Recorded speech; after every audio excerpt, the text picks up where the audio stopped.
and gathering places that bring us together. Vision Credit Union is proud to lend these local heroes a helping hand. Apply today for a Helping Hand grant up to $10,000 to support your community's next big idea.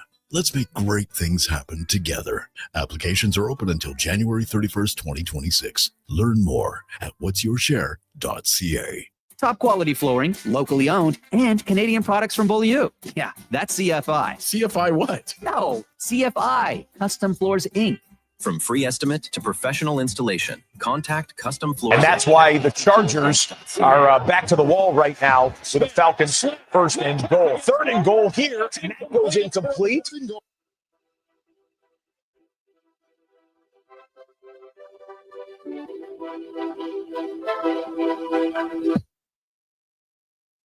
The Jason Gregor Show. Power play brought to you by Play Alberta. The Oilers, red hot. Nugent Hopkins, McDavid in front. And it's slammed home. 1-0 Edmonton. Back-to-back games with a power play goal for Jack Roslovic. On Sports 1440. Presented by PlayAlberta.ca, Alberta's only regulated online gambling website. McDavid to Nugent Hopkins. Shoots and scores. And Edmonton counters off the rush to take a 2-0 lead. Mangiapane with his.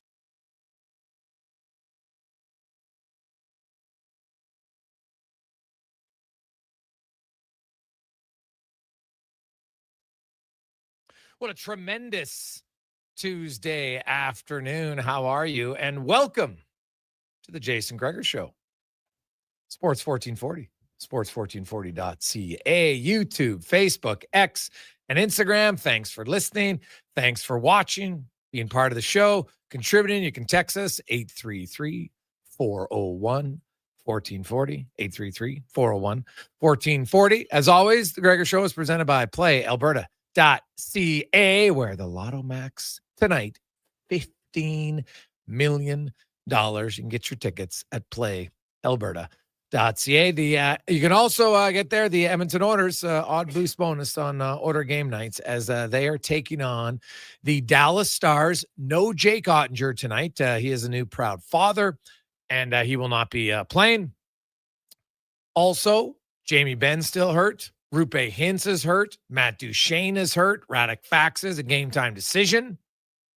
So the Stars a little bit banged up. Now they still got some good players, and they got extreme motivation tonight. They're taking on the team that has knocked them out of the playoffs in the conference final the last 2 years. Make no bones about it. The Dallas Stars will be ready to play tonight. And can the Edmonton Oilers match it? We'll see. Can the Edmonton Oilers avoid self-destruction? Honestly, that's the question right now. Can the Oilers avoid self-destruction? Because happened again last night. They had a 2-0 lead, blew it.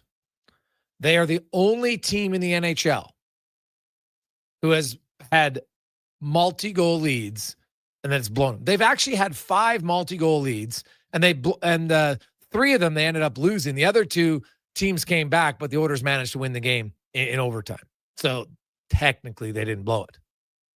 But the Oilers, only team in the NHL who have blown 3 multi-goal leads. Had a 3-0 lead to Calgary, had a 2-0 lead last night, and blew it. Had a 2-goal lead earlier in the year against the Rangers just the other week. Blew it.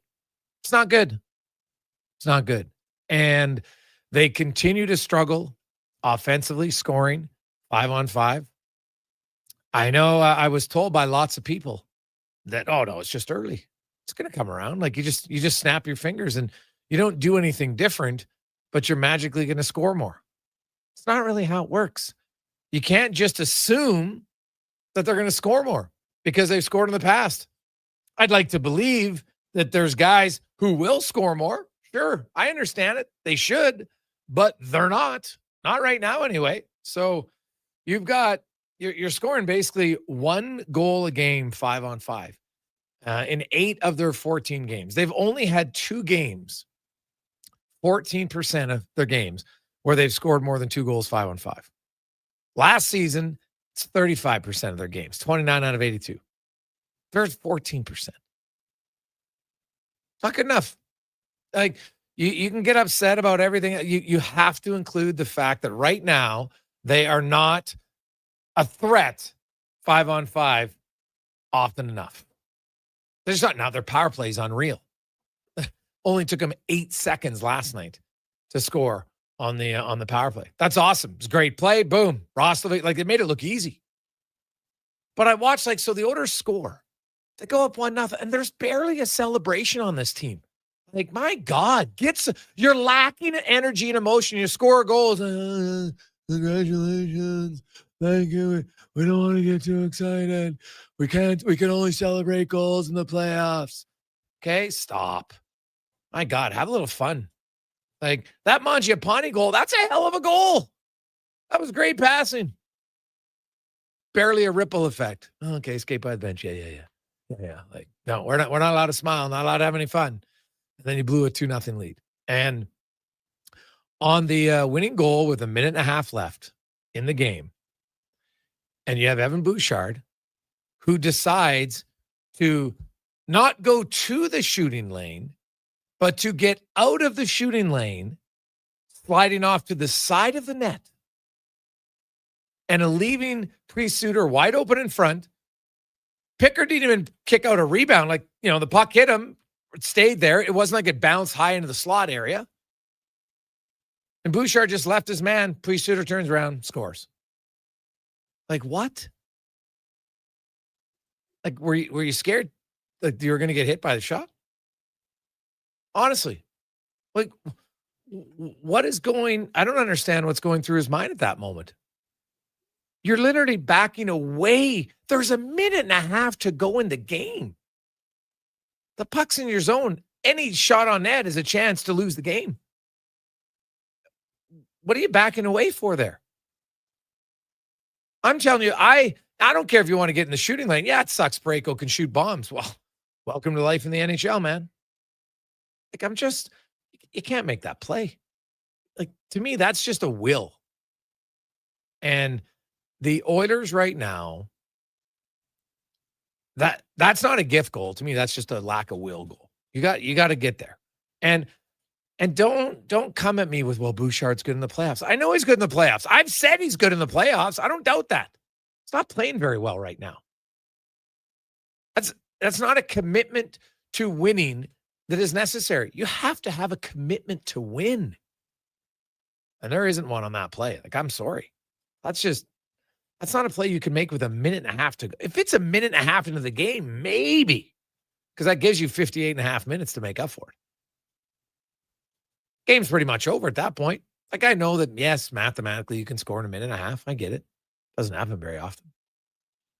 So now the Oilers got to regroup. We know that Stuart Skinner's going to play tonight. Alec Regula has been activated from IR, which I fully expect means he will play tonight against the Dallas Stars. So that means somebody's coming out of the lineup. And usually Chris Knobloch doesn't like his forwards to sit out both games of a back-to-back. So I could see David Tomasic come in. I'm sure probably Curtis Lazar is the guy who comes out. Although maybe I won't be shocked, but maybe Ike Howard sits down. He leads the league in minors taken. Right? He's got a lot of hooking and tripping calls lately. 3 in the last 4 games. And kind of, on the boards, not in a really dangerous area of the ice. And it's a small little detail. And it's hard. Like, he's playing 7 to 10 minutes a night. Yeah, I don't care who you are. You're a cagey veteran. To try to impact the game in 7 to 10 minutes a night is very, very difficult. When you're a rookie, I think it's almost impossible.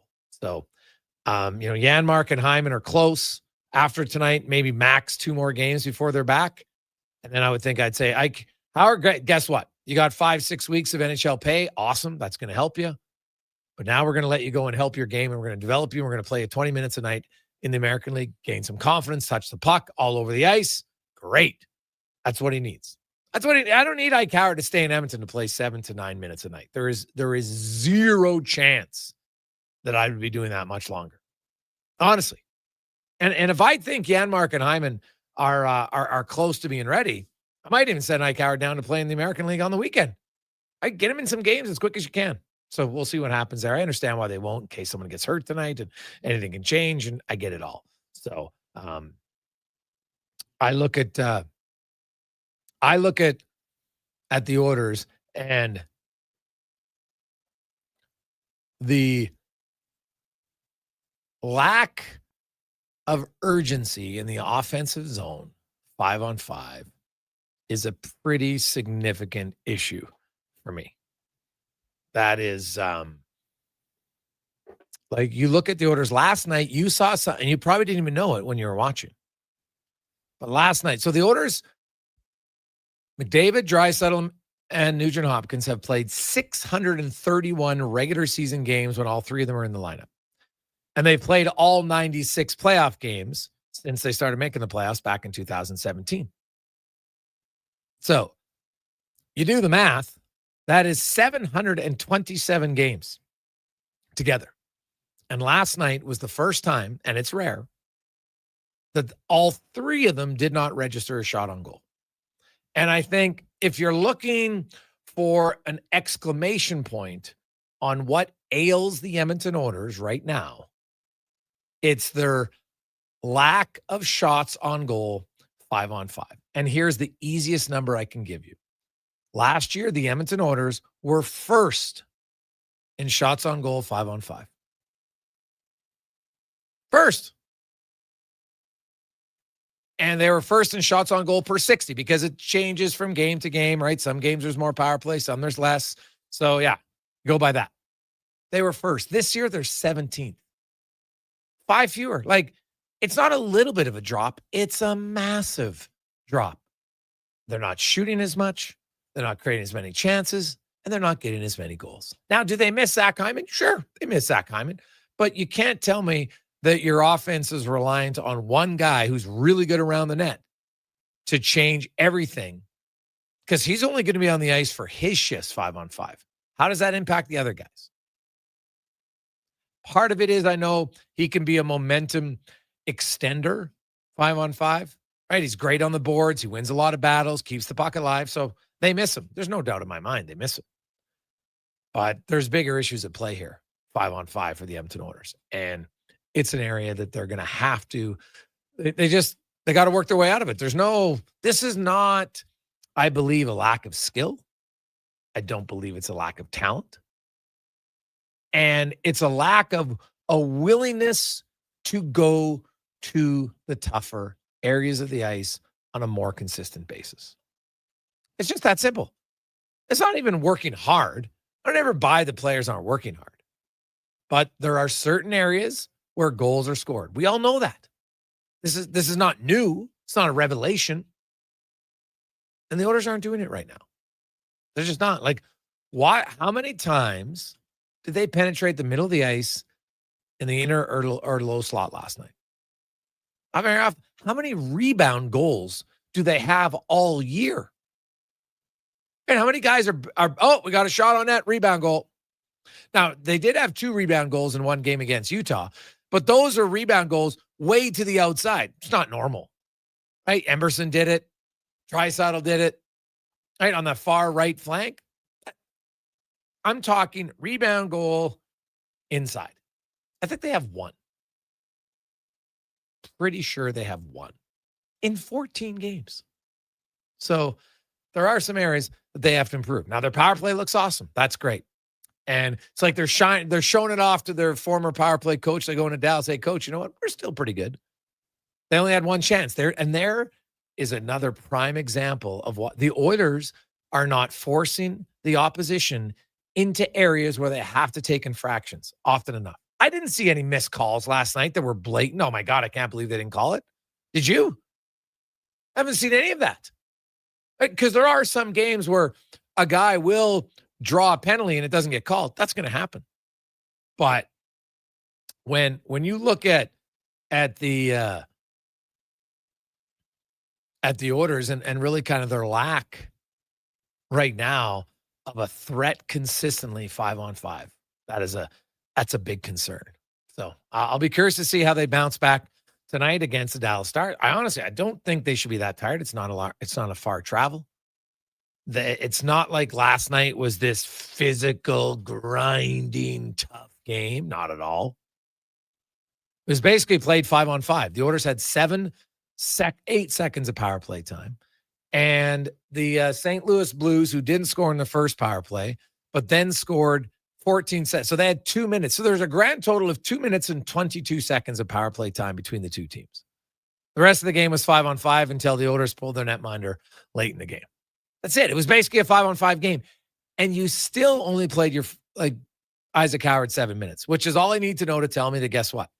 I think him getting sent to Bakersfield is only a matter of time, and it should be sooner than later. Because if you're playing a game with that much 5-on-5 time and he's still not playing, you can't blame it on, well, he's not on the special teams.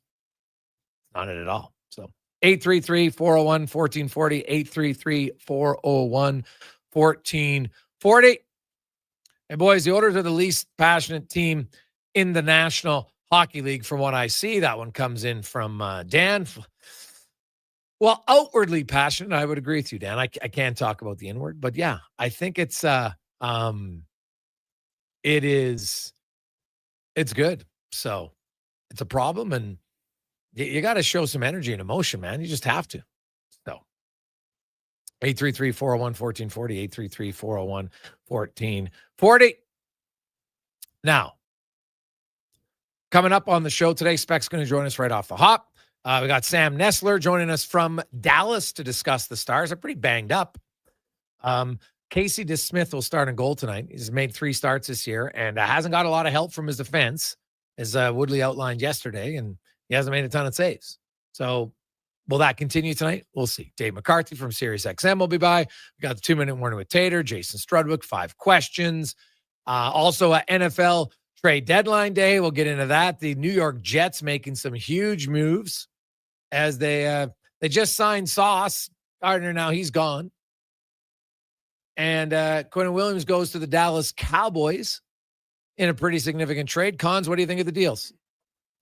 Crazy. I mean, obviously for the New York Jets, clearing up some space going forward, moving on from 2 pieces of their defense. We know Aaron Glenn is a defensive coach, the guy who played in the secondary. For him to move on from Sauce Gardner, very surprising. And then Quinnen Williams, like, to me, you win in the trenches, and he's one of the best at that position. To give up on him, Jets fans, full rebuild coming up here. They're in tank mode, it looks like to me. The Dallas Cowboys, confusing to bring in Quinnen Williams when they, didn't want to give that money to Micah Parsons, and they'll give it to him. They're both good players. I guess better to have one than none. It was kind of an interesting trade deadline. Glad to see the Chargers went out and grabbed some offensive linemen and Penning, the New Orleans Saints, a guy who brings a little bit of nastiness. And I just really like what the Colts did getting Sauce Gardner. Cost them A.D. Mitchell, who I think a lot of people had high hopes for at the wideout position, but to bring in a guy like Sauce Gardner who, can play that shutdown position, potential, has the contract in place already. That's pretty impressive. And one move I really do like, Gregor, Rashid Shaheed going to the Seattle Seahawks. That's a guy who can stretch the field. We talked about it on Fantasy Frenzy with Donovan Paulson. They kind of have guys who can now take over at each level. Shaheed can go really, really deep. You got Cooper Kupp working the underneath, and then JXN, he'll be all over the place. So I really like what the Seattle Seahawks are doing, obviously recognizing that they've got a pretty good squad here. Sam Darnold has not disappointed. Get him another weapon and a guy who can take the top off the defense. Really good moves. And overall, I don't feel like we've had a trade deadline in the NFL that's been like this. Usually it's kind of ho-hum, 1 or 2 minor moves, but it looked like other teams actually actively going out there and trying to get better. It's nice to see. Well, the Cowboys I'm interested by, because they gave up Micah Parsons. I don't think anybody thought they won that trade. And now this trade comes back, and if you look at kind of the pieces that they gave up from that trade to get to this trade, it's kind of like Williams for Micah Parsons and a first rounder. It's really what it comes down to, right? I think Clark's involved in there too, and they gave up a second rounder the other way. So do you think they're actually any better or just different? Well, I don't think they're better. I think they're different. You can see a lot of teams do get really good pressure from that defensive tackle spot. Chris Jones with the Chiefs is elite at that. You can move him around a little bit. They also sent out Mazie Smith back to the Jets, so they lose him. Obviously a big upgrade. I think they did okay. I'm curious why, to move on from a marquee edge rusher who, can win you games. Quinnen Williams can do the same thing, and he can be good against the run as well, which might be the selling point there. But I'm just kind of surprised they did all that to come out with this. I don't think it's terrible. I love Quinnen Williams as a player. I think he's really good. But it just, it's weird. And then the timing of the season, like, do they really, like, I guess they still think they want to make a push here for a playoff spot. It's going to be tough. And defensively, they need to win in the trenches to make that happen. So I guess talking about it, Gregor, I like the move. I don't know if I love the entirety situation, but I like the move to go in there and bring him in. All right. Okay. Take a quick break. Mark Spector will join us. We got a lot of texts to get to too. People are fired up, as you should be. Like, that's another, like, I look at the Edmonton Oilers. The Oilers are good. They're going to make the playoffs. I have no doubt about that. But what the Edmonton Oilers are doing right now is they're making it way harder on themselves than it should be. They should not be blowing this many leads. They should not be a team that is near the bottom of the league in goals for or 5-on-5. They just shouldn't. There's no reason to think that they are. So we'll get to that and more on the Gregor Show, presented by PlayAlberta.ca. More fruit? Check. Satisfying texture?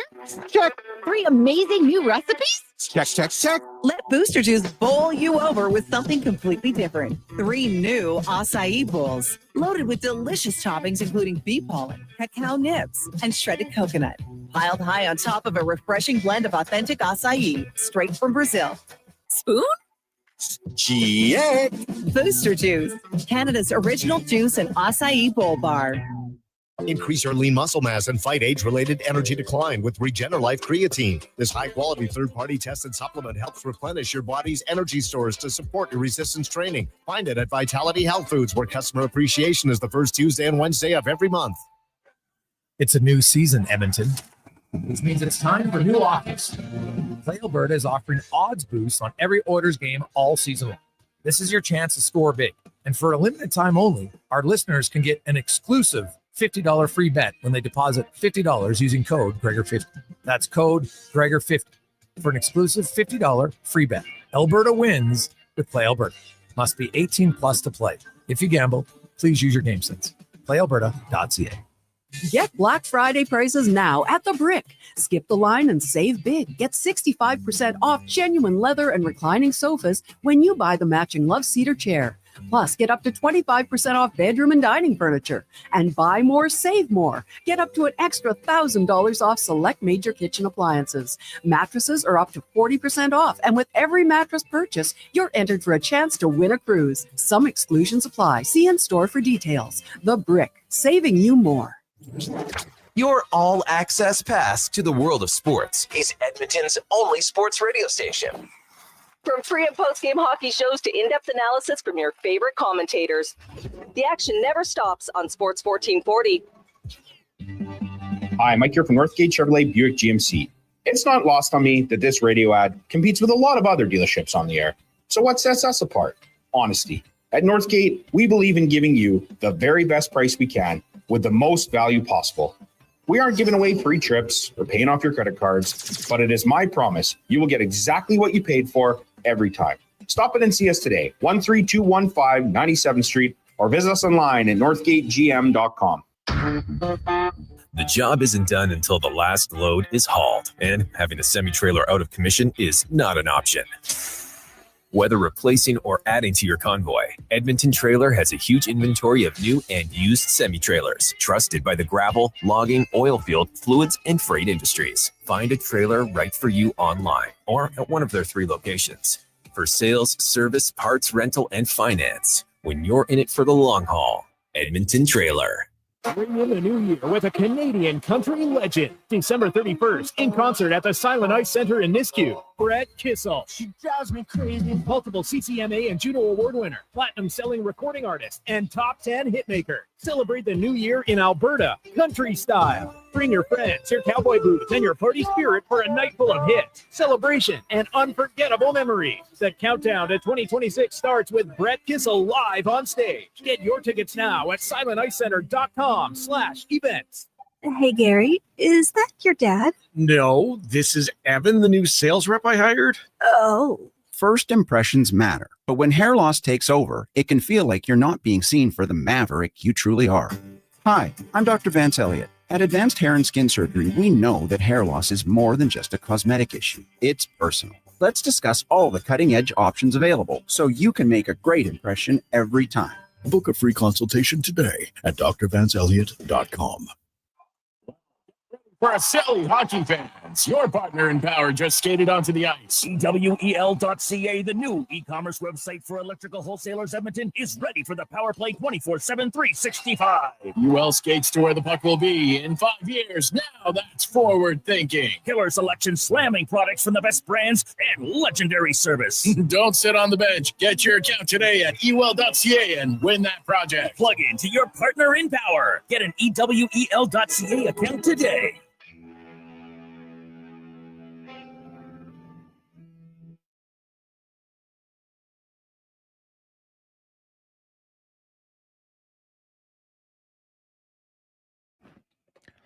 Portions of this hour brought to you by On the Rocks. The Oilers are back in action, and OTR is ready to be your hockey headquarters. $5.75 Molson Canadian, 69-cent wings, and play score and win every game. See more at ontherocksyeg.com.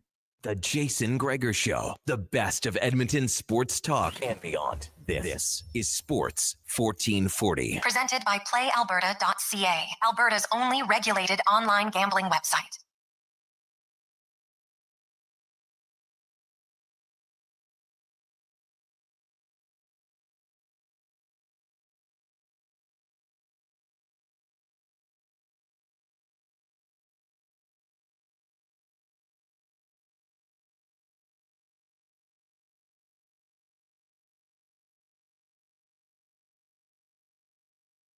.226. Welcome back. Jason Gregor, Connor Halley, Sports 1440, sports1440.ca, YouTube, Facebook, X, and Instagram. Hope you're having an awesome day. 833-401-1440, 833-401-1440. In our email inbox, it is the Gregor Show, presented by PlayAlberta.ca, where the Oilers will try to bounce back in Dallas, which there should be some emotion in this game. You know, the Dallas Stars, like, they don't have any love lost for the Edmonton Oilers, a team that's knocked them out of the conference final the last 2 years. Also, their head coach is a former assistant coach in Edmonton. He'll want to win, so they should be ready, although they got some injuries, but we'll see. Let's get to the Spec Report, brought to you by GS Construction. Edmonton surrounding communities are constantly growing. New houses and roads are built every day. But before overpasses can go up, roads can be widened. The first step is relocating all the underground utilities to make way for the new infrastructure. And that's what they do at GS Construction. Mark Spector from Rogers Sportsnet joins us. Spec, good afternoon. The Edmonton Oilers, the trend really continues for this team. Play long stretches where you play well, and then you have a glaring error and a lack of 5-on-5 offense, and you blow a lead and you lose the game. Yeah, the 5-on-5 offense part is really that third goal. You know, when you score three, like we've said a million times, you score three, you win 60% of the time in this league.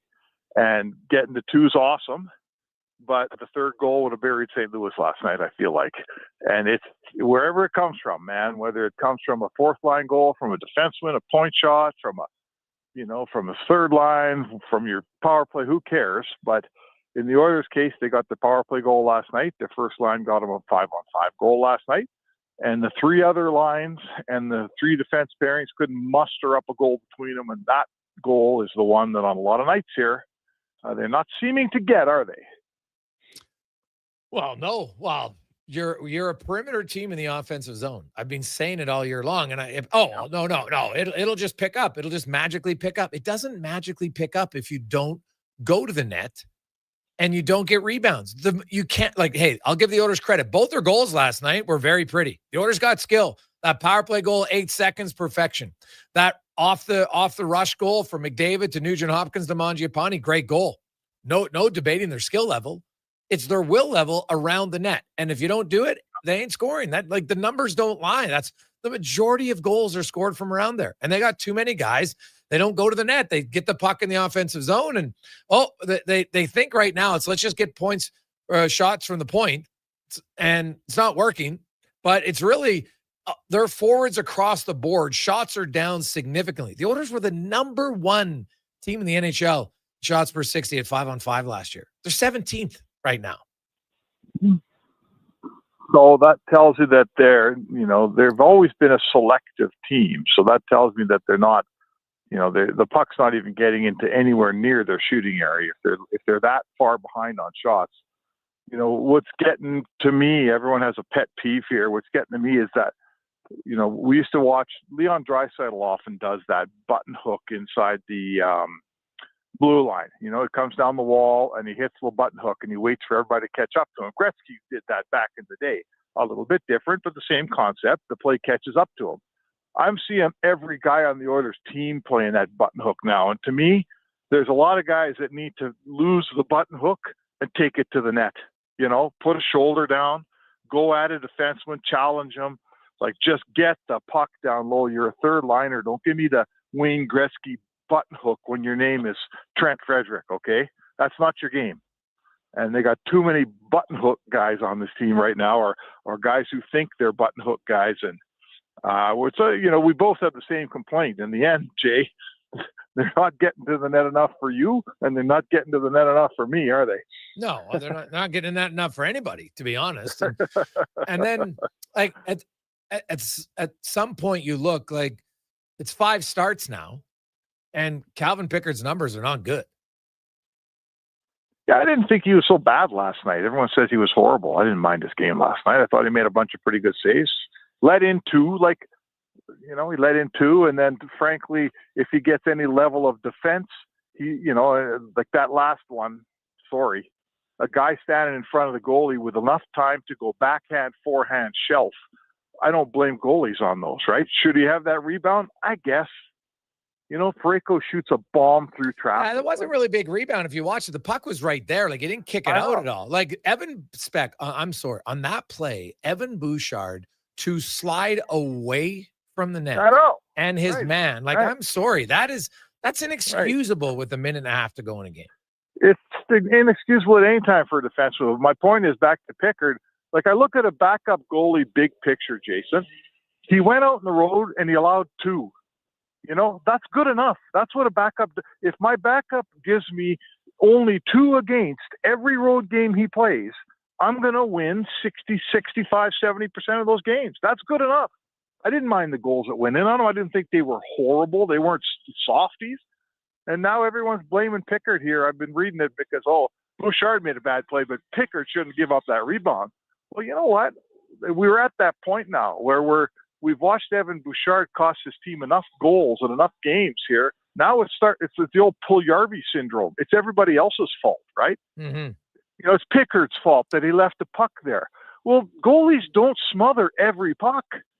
He didn't kick it out to a guy 8 feet out in the slot. The guy was on his doorstep unattended, and he grabbed it and put it in because no one was watching him. So, sorry, man, I'm not buying the bad Pickard story here. I'm buying the bad Bouchard story on that third goal. Oh, it's not even close. I'm sorry. Anybody with good analysis is going to go watch the play. There's no rebound there. Really, the puck lays right in front of him, and yeah, he's going to go cover it. But if your guy covers up his man and is not sliding out of the play, I've got kids on my young team that's one of my biggest things is guys, you got to funnel to the net, and defensemen, you got to stay around the goal. You got to protect the house. It's one of the most simple thing. Strutting, Schmieder, Sean Brown, every one of them will tell you your job as a defenseman is to protect the house. That's your job. And to make that play with a $1.29 to go, it's just and I'm tired. You can't just say he's good in the playoffs. We all know he's good in the playoffs. That's irrelevant to the play last night. It's irrelevant. Well, in the play, which you start naming the plays, he's really soft in the hard area. JT Miller the other night, Draisaitl loses his guy, and instead of stepping into a lane, Bouchard backs up and opens the lane wide up. Being a defense, I get it. He's an offensive defenseman. He's never going to be Jason Smith or Kevin Lowe, and no one's asking that. But there's areas of the ice that a defenseman has to defend, and that's the one. If he's tying up Pia Suter's stick yesterday, Calvin Pickard grabs that puck, and it's over. It's right at his glove, and he grabs it. It's a save, and we're not even talking about it. But the fact that area of the ice is left undefended with 1:30 left is, you're right, it's inexcusable. It's not an NHL level of defending, and everyone's, I hear it every day on social media, quit picking on Bouchard. Well, I'll tell you what, quit making yourself the story by giving up 2-3 goals a night. Yeah. And we'll stop picking on Bouchard. How about that? Like, yeah, I'm not even picking on analyzing one play isn't picking on it. It's analyzing the play. yeah. And that so was we're analyzing the same play every game, though. Yeah. That's the problem, right? Yeah. Well, I haven't seen him do that. I've seen him make some cough-ups before, but that one, to me, that was just a lack of will play, right? And that's what's frustrating. To me, though, the Oilers, like, it's a combination. Like, their offense right now, it's barely a BB gun offense 5-on-5. Like, you can watch the rush plays, and a lot of them are pretty much the same. You come in on the rush, you talk about that button hook. That's like one of their set plays. Okay, we button hook, but the other teams know it now. It's easy. They'll say, "Oh, give you the button hook." Now you're going to button hook back. You don't have a lot of guys going to the net, and when you do, either your point shots are missing the net, or they're not getting it. You're shooting. We got the guy. I'm standing in front spec, and I have the stick on my left side of my body. Well, the shot's coming on the right side. I can't get my stick over to the. So what's the point?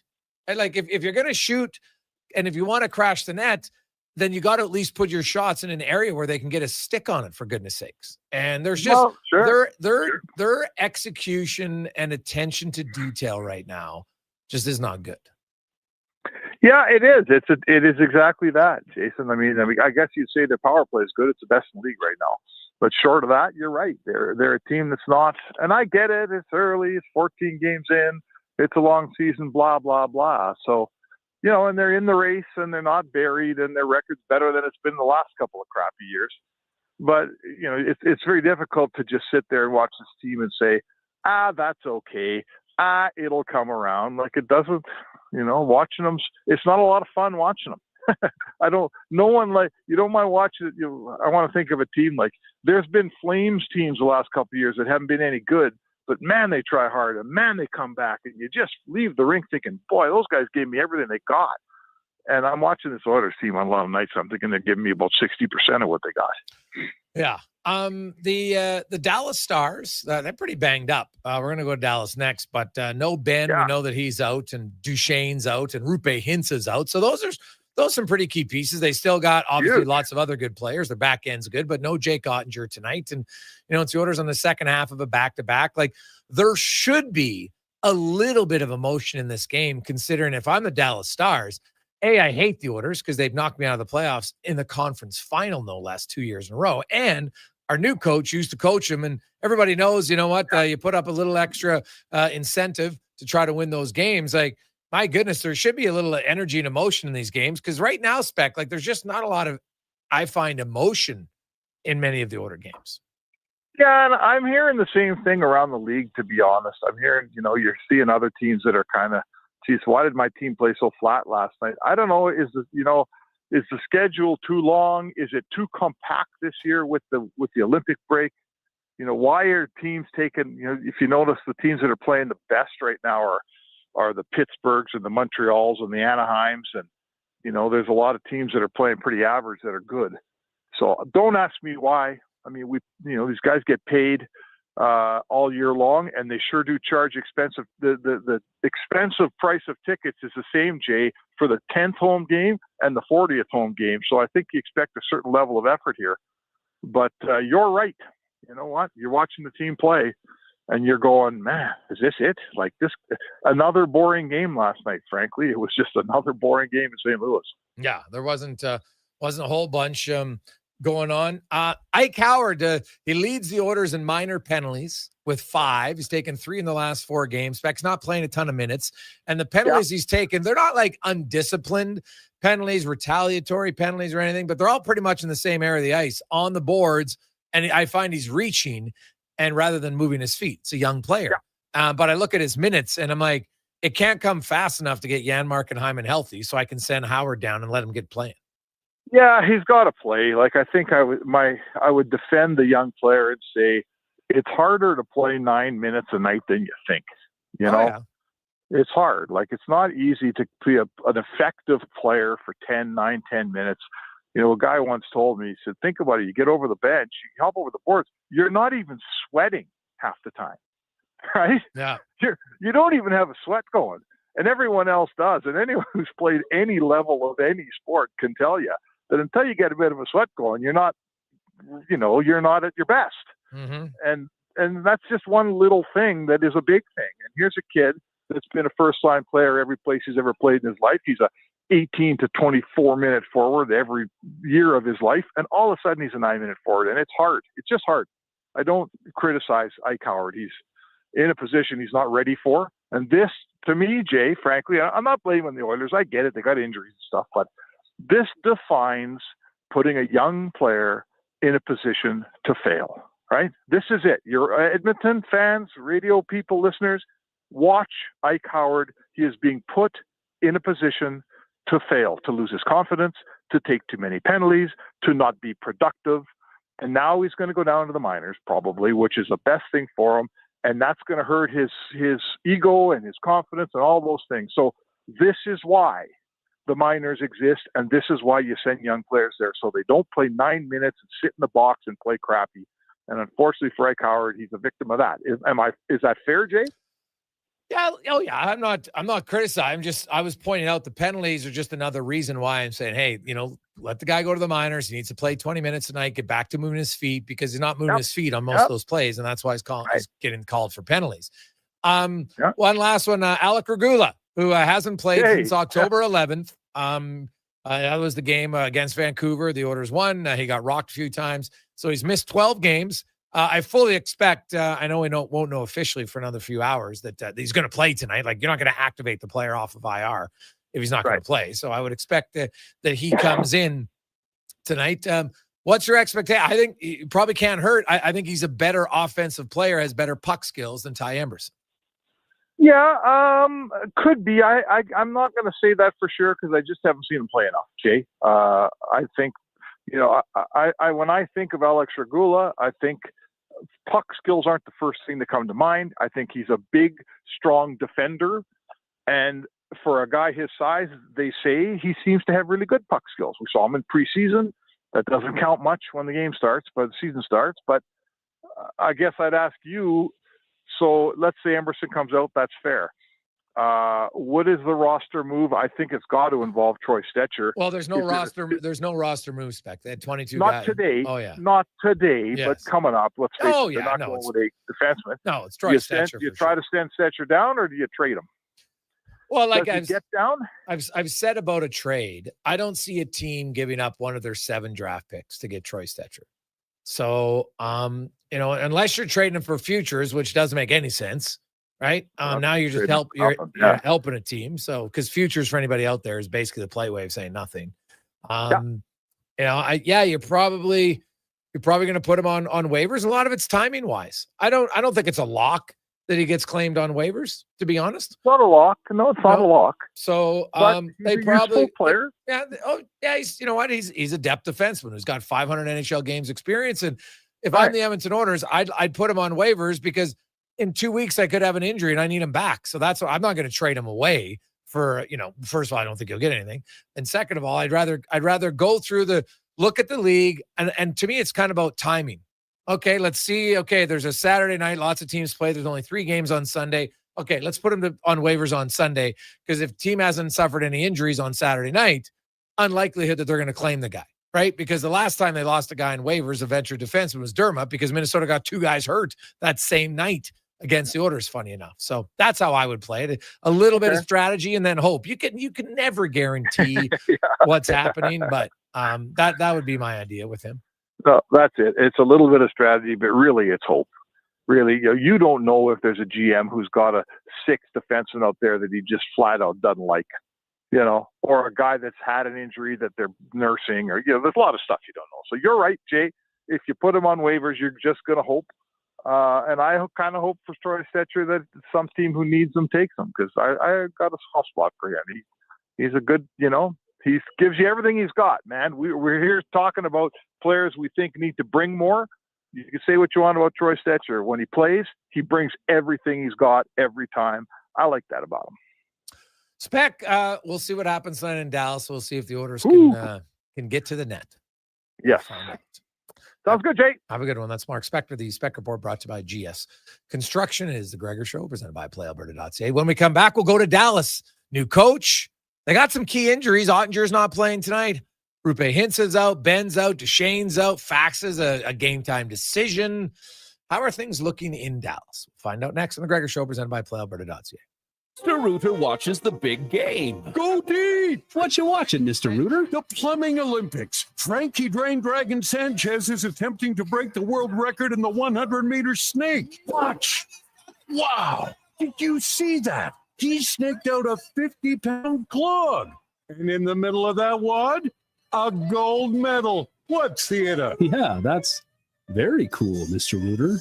For a plumber who's good as gold, call Mr. Rooter. Scott McGilvery here, HGTV host and renovation expert. The one upgrade I know homeowners will love: better, fresher Culligan water straight from the tap.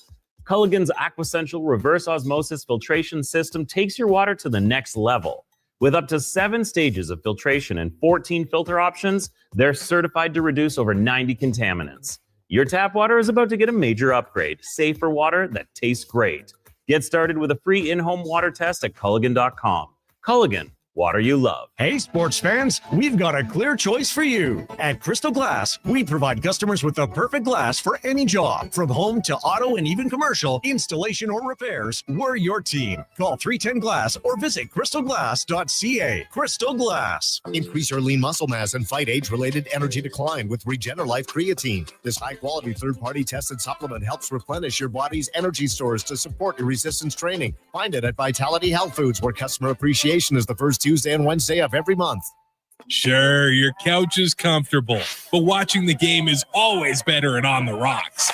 With crystal clear TVs, you won't miss a single play, and the specials are a major league win. Pre-game warm-up starts with specials 30 minutes before the puck drops. Get 69-cent wings and $5.75 Molson Canadian and Coors Light drafts, and play score and win every game for your chance to win big. Be part of the action this hockey season. See the menu online at ontherocks.yeg.com. When you have lifting and material handling needs, Northwest Crane delivers. Western Canada's Sandy dealer, backed by the industry's toughest one. 3 years, 3,000 hours, no compromises. They service all crane makes and models with skilled technicians and deep industry expertise. Alberta owned, with locations in Leduc and Grand Prairie, and fully equipped service trucks. Northwest Crane keeps your operation lifting. For more information on sales or service, visit northwestcrane.com or call today. Got a car you're ready to part with? Find out what it's worth. Fast, easy, and totally free at Go Auto. We're talking top dollar trade-ins, whether it's a little worn or still rocking that new car smell. Just a few clicks, and boom, you've got your value. Text value to 780-777-7777 to start. That's value to 780 all sevens. Why guess what it's worth? Let Go Auto show you the money. Portions of this hour brought to you by Cantor. What's the best way to beat the tariffs? Buy Canadian. Cantor's products not only made in Canada, but right here in Edmonton. Save money, support Canada at Cantor.com. The Jason Gregor Show, the best of Edmonton sports talk and beyond. This is Sports 1440. Presented by PlayAlberta.ca, Alberta's only regulated online gambling website.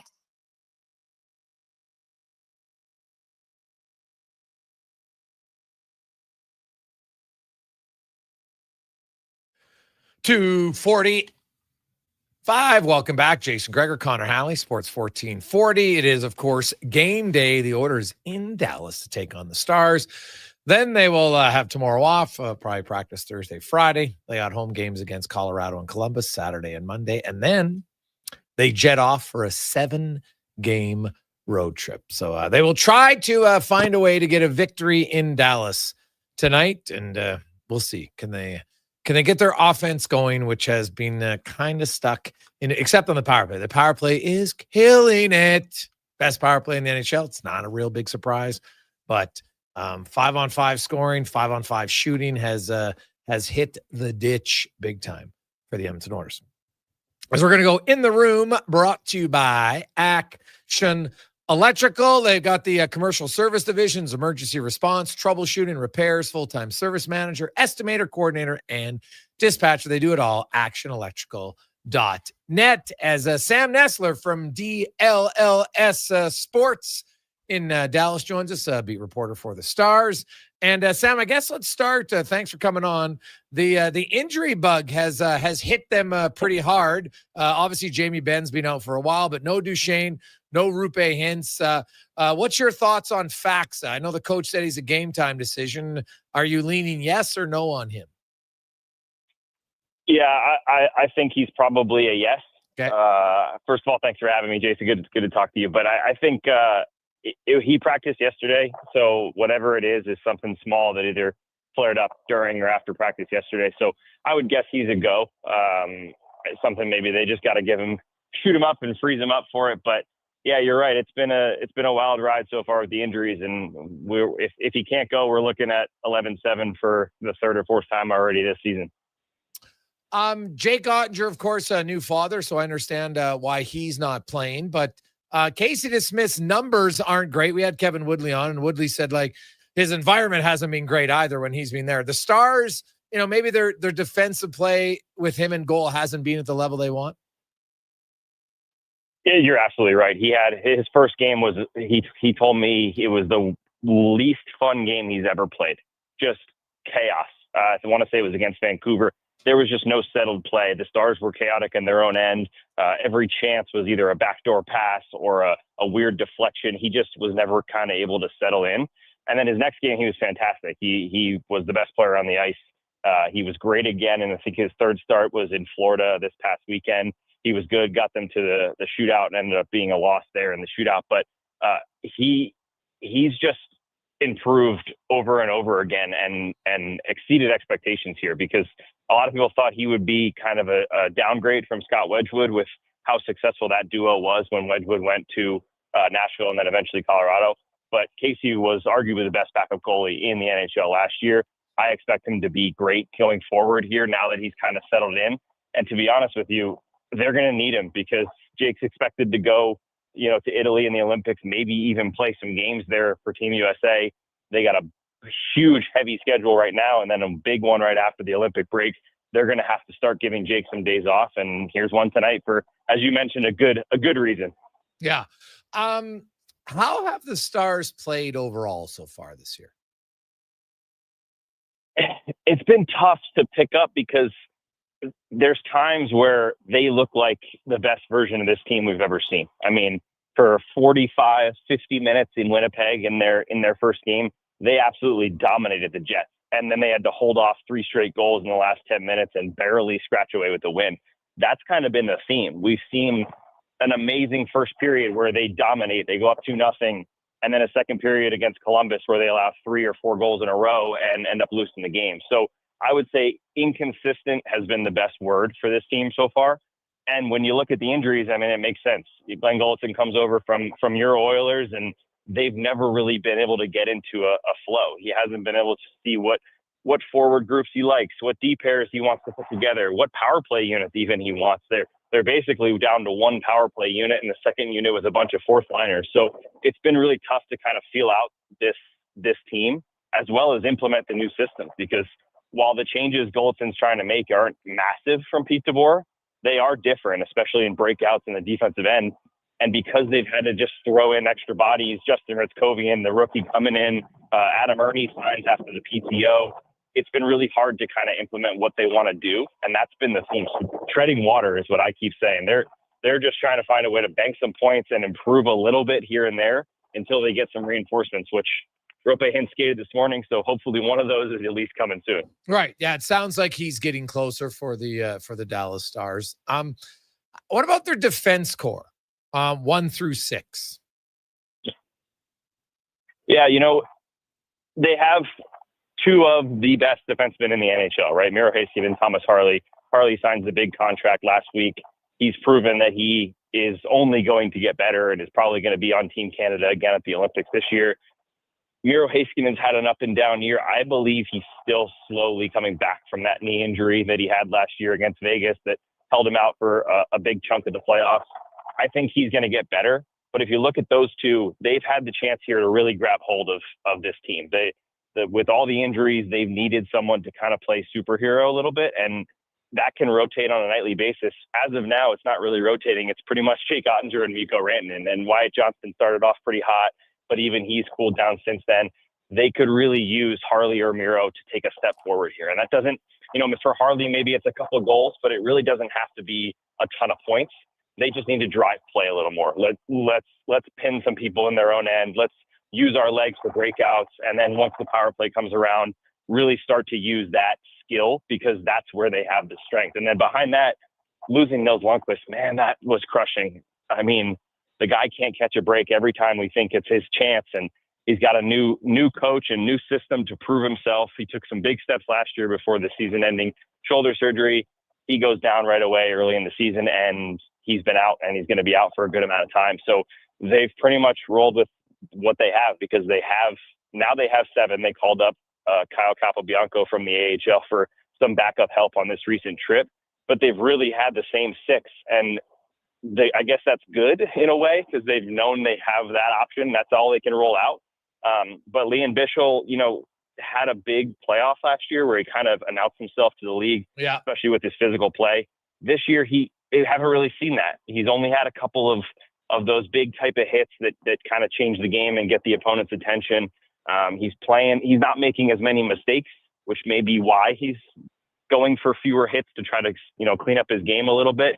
But I think there can be more from a lot of those guys. And the one that's been really steady is Esa Lindell, who I think steady is the name next to his on the roster, because he's always the same guy, blocking shots, playing heavy minutes, killing penalties.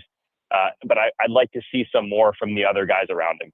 There was talk about, Thomas Harley not having a great start. Agree or disagree with that? I would agree, only because of the expectations he set. Like, it's not like he's been horrible and he's out there every time there's a goal against, and this guy needs to figure it out or he's going to get benched. It's nothing like that. But I think he's the team worst -5 already in 12 games, which is not great. In the first 5 to 6 games, he had a bunch of really bad puck reads. There were a few high flips into the neutral zone that he just totally misread. One against Colorado that went in for a breakaway. One that actually started the comeback against Columbus that led to the loss. And he'll have a game here where he's fumbling pucks and misreading plays and kind of stuck out of position. And then he'll have a game where he looks like Thomas Harley. So I'm not sure if that's a slow start from playing heavy minutes in the playoffs last year. I'm not sure if the contract thing was on his mind a little bit, or if the Olympics are on his mind a little bit. The guy doesn't seem like someone who gets bogged down mentally too easily. He's the most easygoing guy in the entire world. Talked about last week eating DiGiorno pizzas after every home game, and now he might be sponsored by DiGiorno. So his vibe doesn't feel like that, but you never know. And that's what it looks like to me. It looks like there's just a little too much going on, whether that's in his mind or on the ice. And I think for him, simplifying right now will be good. And personally, all the fans in Dallas and a lot of the media believe he's the better option on their power play. And for whatever reason, under Pete DeBoer and now under Glenn Gulletson, he's really not been the top power play guy. He's been on the second unit, rotates in a little bit, but I think he deserves that shot. And I think he's the type of guy where the more the puck is on his stick, the better he is. So I'd love to see him get it utilized a little bit more. We're talking here in Edmonton. The Oilers' 5-on-5 scoring isn't where they want it to be at all. They've been a pretty good team that way. Look at the Dallas Stars. They are the least productive 5-on-5 team offensively in the NHL. They've only got 17 goals. Now they've played fewer games, but their goal for per 60 is still the lowest at 1.77. What has gone wrong with the Stars' 5-on-5 scoring? Yeah, I think the big one, and I don't want to go back to injuries and use them as excuses, but this team really haven't been able to find a lineup yet, right? I know the key, Mikko Rantanen's been great, but who plays with him has been an issue because they liked Rope Hintz, but now he's hurt. They like Jason Robertson a little bit, but without Rope, it didn't really work. Wyatt Johnston's going to jump up there tonight. Actually, I think they're going to overload that top group with Robertson, Johnston, and Rantanen. But then you look below that, and that line could work great, but below that then looks a little shaky, especially with the injuries. So I think the thing I liked about Glenn Gulletson when he first came here is he's letting guys make plays. He wants Mikko Rantanen to use his hockey sense and his hockey IQ, be a little more creative. Under Pete DeBoer, things got a little rigid sometimes, and they'd play the system to a T, which can be really good and obviously led to a ton of regular season wins. and two rounds of playoff success, I guess. But at points, you need to just play hockey. And I liked that about it. They were making a lot of tic-tac-toe plays, leading to some really beautiful goals, using their creativity and flow in the offensive end. But that, for whatever reason, after the first 4, maybe 5 games, that really dried up. And now, whether it's the injuries or something else, this team just doesn't look creative. If you watch this group, especially if they go 11-7 tonight, which they might, it's pretty much 1st to 2 is going to win the game. And that's not a good way to play, especially on the long term, but that's just where this group is right now. They're just not creating enough offense. And I don't know if it just needs to be more off the rush and maybe kind of find a way to balance that a little bit. But whatever it is, they've just not been able to find that creativity that they had last year and even in the first few games of the season. Well, yeah, I was looking at their offense. I'm like, oh my God, this could be a snooze fest here tonight. Yeah. The way the Oilers are playing as well. Do you sense any, like Dallas, Edmonton has broken their hearts 2 years in a row. They knocked them out of the conference final. Is there any animosity? Do you think is this going to be an emotional game for them? It should be. And the only thing that takes a little of the emotion away is Jake Ottinger not playing, because that would have, he's really obviously at the center of all that drama especially from last year, but even just from before, being out-dueled by Stuart Skinner, who I believe is starting tonight. So that would have been the perfect story here. But this group is largely the same as the one that you just mentioned that got beat last year and even 2 years ago by Edmonton. So they understand that this is the first time they've seen them since all that Game 5 stuff went down. This is a measuring stick for both groups. Even if they're not playing well, these are still two of the best teams in the Western Conference, if not the NHL. I think both are going to be emotional. And the thing I'm really looking forward to is, I'm sure you guys remember, maybe not as well as the Dallas fans do, but the flashes on Rope Hintz from Darnell Nurse and Evan Bouchard, they are remembered here within the fans, the media, and everyone else. I'm really curious to see how much they're remembered by the players, because the lack of response from that was a big talking point during that series and after that series. This is a different group. They want to hit. They want to play that 1% more physical. Goldson talks about hand-to-hand combat all the time. And we've seen that, especially when they were healthy and they had the legs to be able to do it. They looked a little meaner. They had a few fights in the first game, standing up for each other. You know, a little late shot deflects in off Ottinger, draws a huge crowd with a bunch of penalties. That's not the team of the past. That is this team. So I'm excited to see if there's a response there tonight. And I don't know who it comes from, whether that's Liam Bichel, Justin Ritzkovian, the rookie that's been fighting a little bit here and there. But personally, I'd love to see some of that animosity and anger come out from both sides really tonight. Yeah, well, I'd be stunned if Bouchard's fighting anybody. Nurse would drop the mitts for sure. Hey, I get if Dallas, you know what? There is time for redemption at some point. I'm a big believer in it. You've got to stand up for yourself. And did Jim Nill discuss that at all? Did the players discuss it? They're like, hey, we can't be that team that allows, you know what? Even if you don't think it's that bad, you've got to do something rather than nothing. Yeah, and you know what? They didn't really buy into it. Pete DeBoer, Jim Nill, no one, players even, they all kind of had the same response of, you know, we're going to back our guys up if we need to, but time and score is more important. And we didn't really buy that. I think after they went to Edmonton and they got spanked in Game 3. So there's plenty of chances there to have retribution where the score has already gotten out of hand. But they really stuck to their guns all 3 years under Pete DeBoer. It was, we're going to make them pay on the power play. Yeah. And for the most part, they did, which was great. They were top 5 in power play. That's great if you're going to go out and win games and score goals. However, you and I know it doesn't take a lot of thinking to realize if you go in against a team and you know you can shoot late on a goalie, give a little poke to the goalie if you're Corey Perry or whoever you are, throw as many hits on Miro Heiskanen as you want in the corner and punish him, and you're not going to have to look over your shoulder, that's a different type of game that you can play. And you're playing free. You're playing downhill. You're doing everything you can to impose your will, knowing that team in green isn't going to do anything about it. I don't think that you can win that way in the NHL when it comes down to crunch time, because you have to have a little of that fear. You have to have a little bit of intimidation. And the Stars haven't had that in the past 3 Western Conference finals, which is why they haven't been in the Stanley Cup final after that. I just think they've been controlled, they've been dominated, and that has to change. And like I said, it had early on in the season.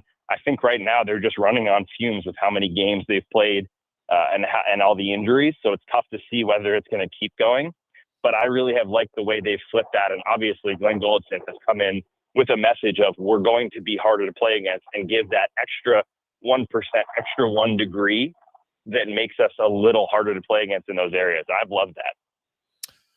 Well, we'll see. Sam, you've piqued my interest. It would be great if there was a little emotion, because there hasn't been a lot of emotion in the Oilers games this season, other than emotion from the fans with frustration after the Oilers blow another 2-goal lead, which they've done more frequently than any team in the NHL so far this season, unfortunately. So we'll see how it goes tonight. Thanks for your time, Sam. All right, Jason, thanks. There you go. That's Sam Nestler joining us from Dallas. Let's get to Sports 1440 update, brought to you by Fountain Tire. It's getting colder. You know it is. So don't delay. Think you need some winter tires? Go to Fountain Tire. You get 15% off tires right now. FountainTire.com.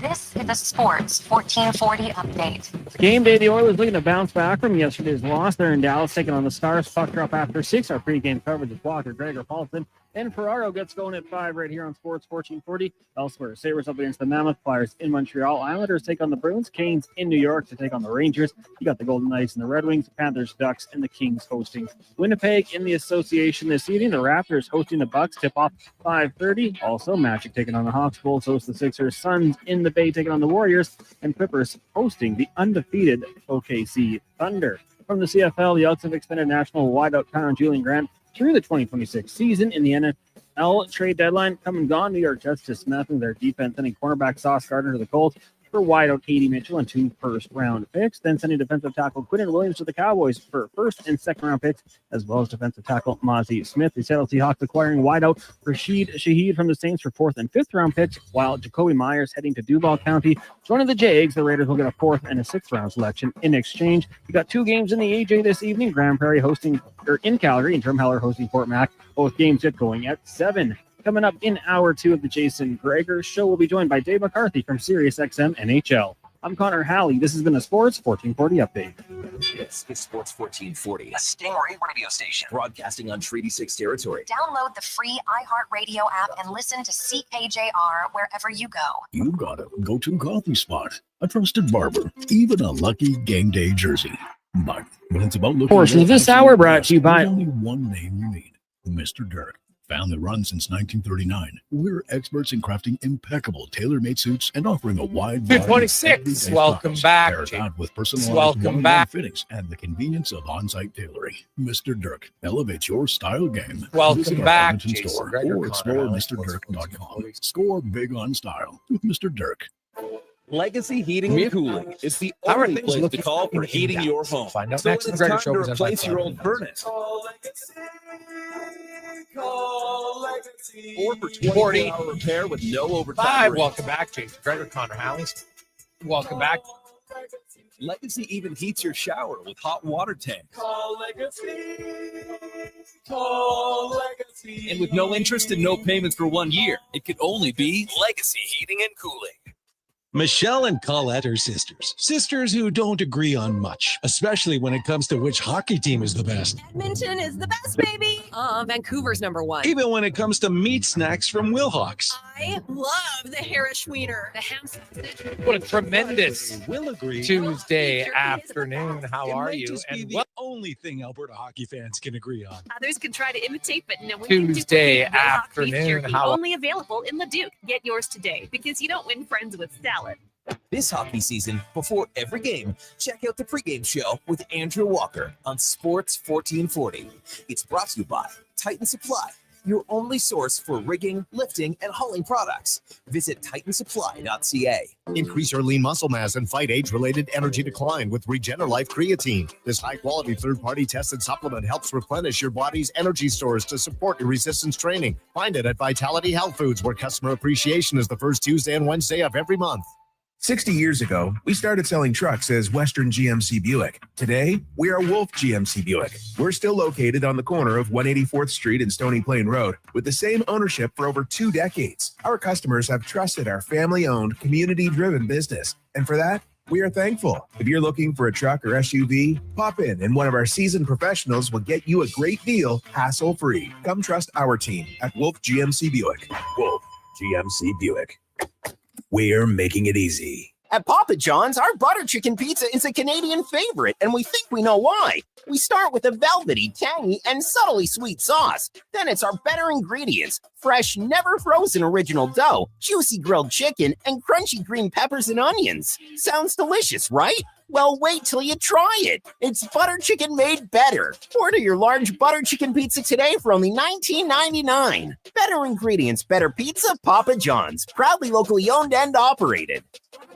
Excavators, loaders, lifts, compaction equipment, and more. Find the XCMG construction equipment you need. Available for rental or sale at Japa Machinery Group. Japa, helping build Alberta from the ground up for 50 years. Visit japamachinery.com. 3 locations, endless sports action. Selly's Sports Bar and Lounge. Selly's is the place to catch every game this fall. With tons of TVs, there's never a bad seat in the house. Check out the game night food and drink features and bring your friends for all the fun with Oilers watch parties all season long. Selly's Sports Bar and Lounge at all 3 Century Casino locations: Edmonton, St. Albert, and Century Mile. Hi, I'm Al Hamilton, first captain of the Edmonton Oilers. Prostate cancer is the most common cancer in men, and here in Alberta, we're fighting back. This November, every dollar you give helps the Prostate Cancer Center fund early detection, testing, and life-saving support right here in our province. Let's keep it in Alberta for our fathers, brothers, husbands, and friends. Visit keepitinalberta.ca to start your men's health fundraiser or donate today. Together, we can look after the men in our community. Thank you for your support. Portions of this hour brought to you by Culligan for all your residential water needs. Your local water treatment company, more than just big bottles, Culligan.com. Hat tricks, touchdowns, and home runs. Get it all with the Jason Gregor Show on Sports 1440. Presented by PlayAlberta.ca, Alberta's only regulated online gambling website.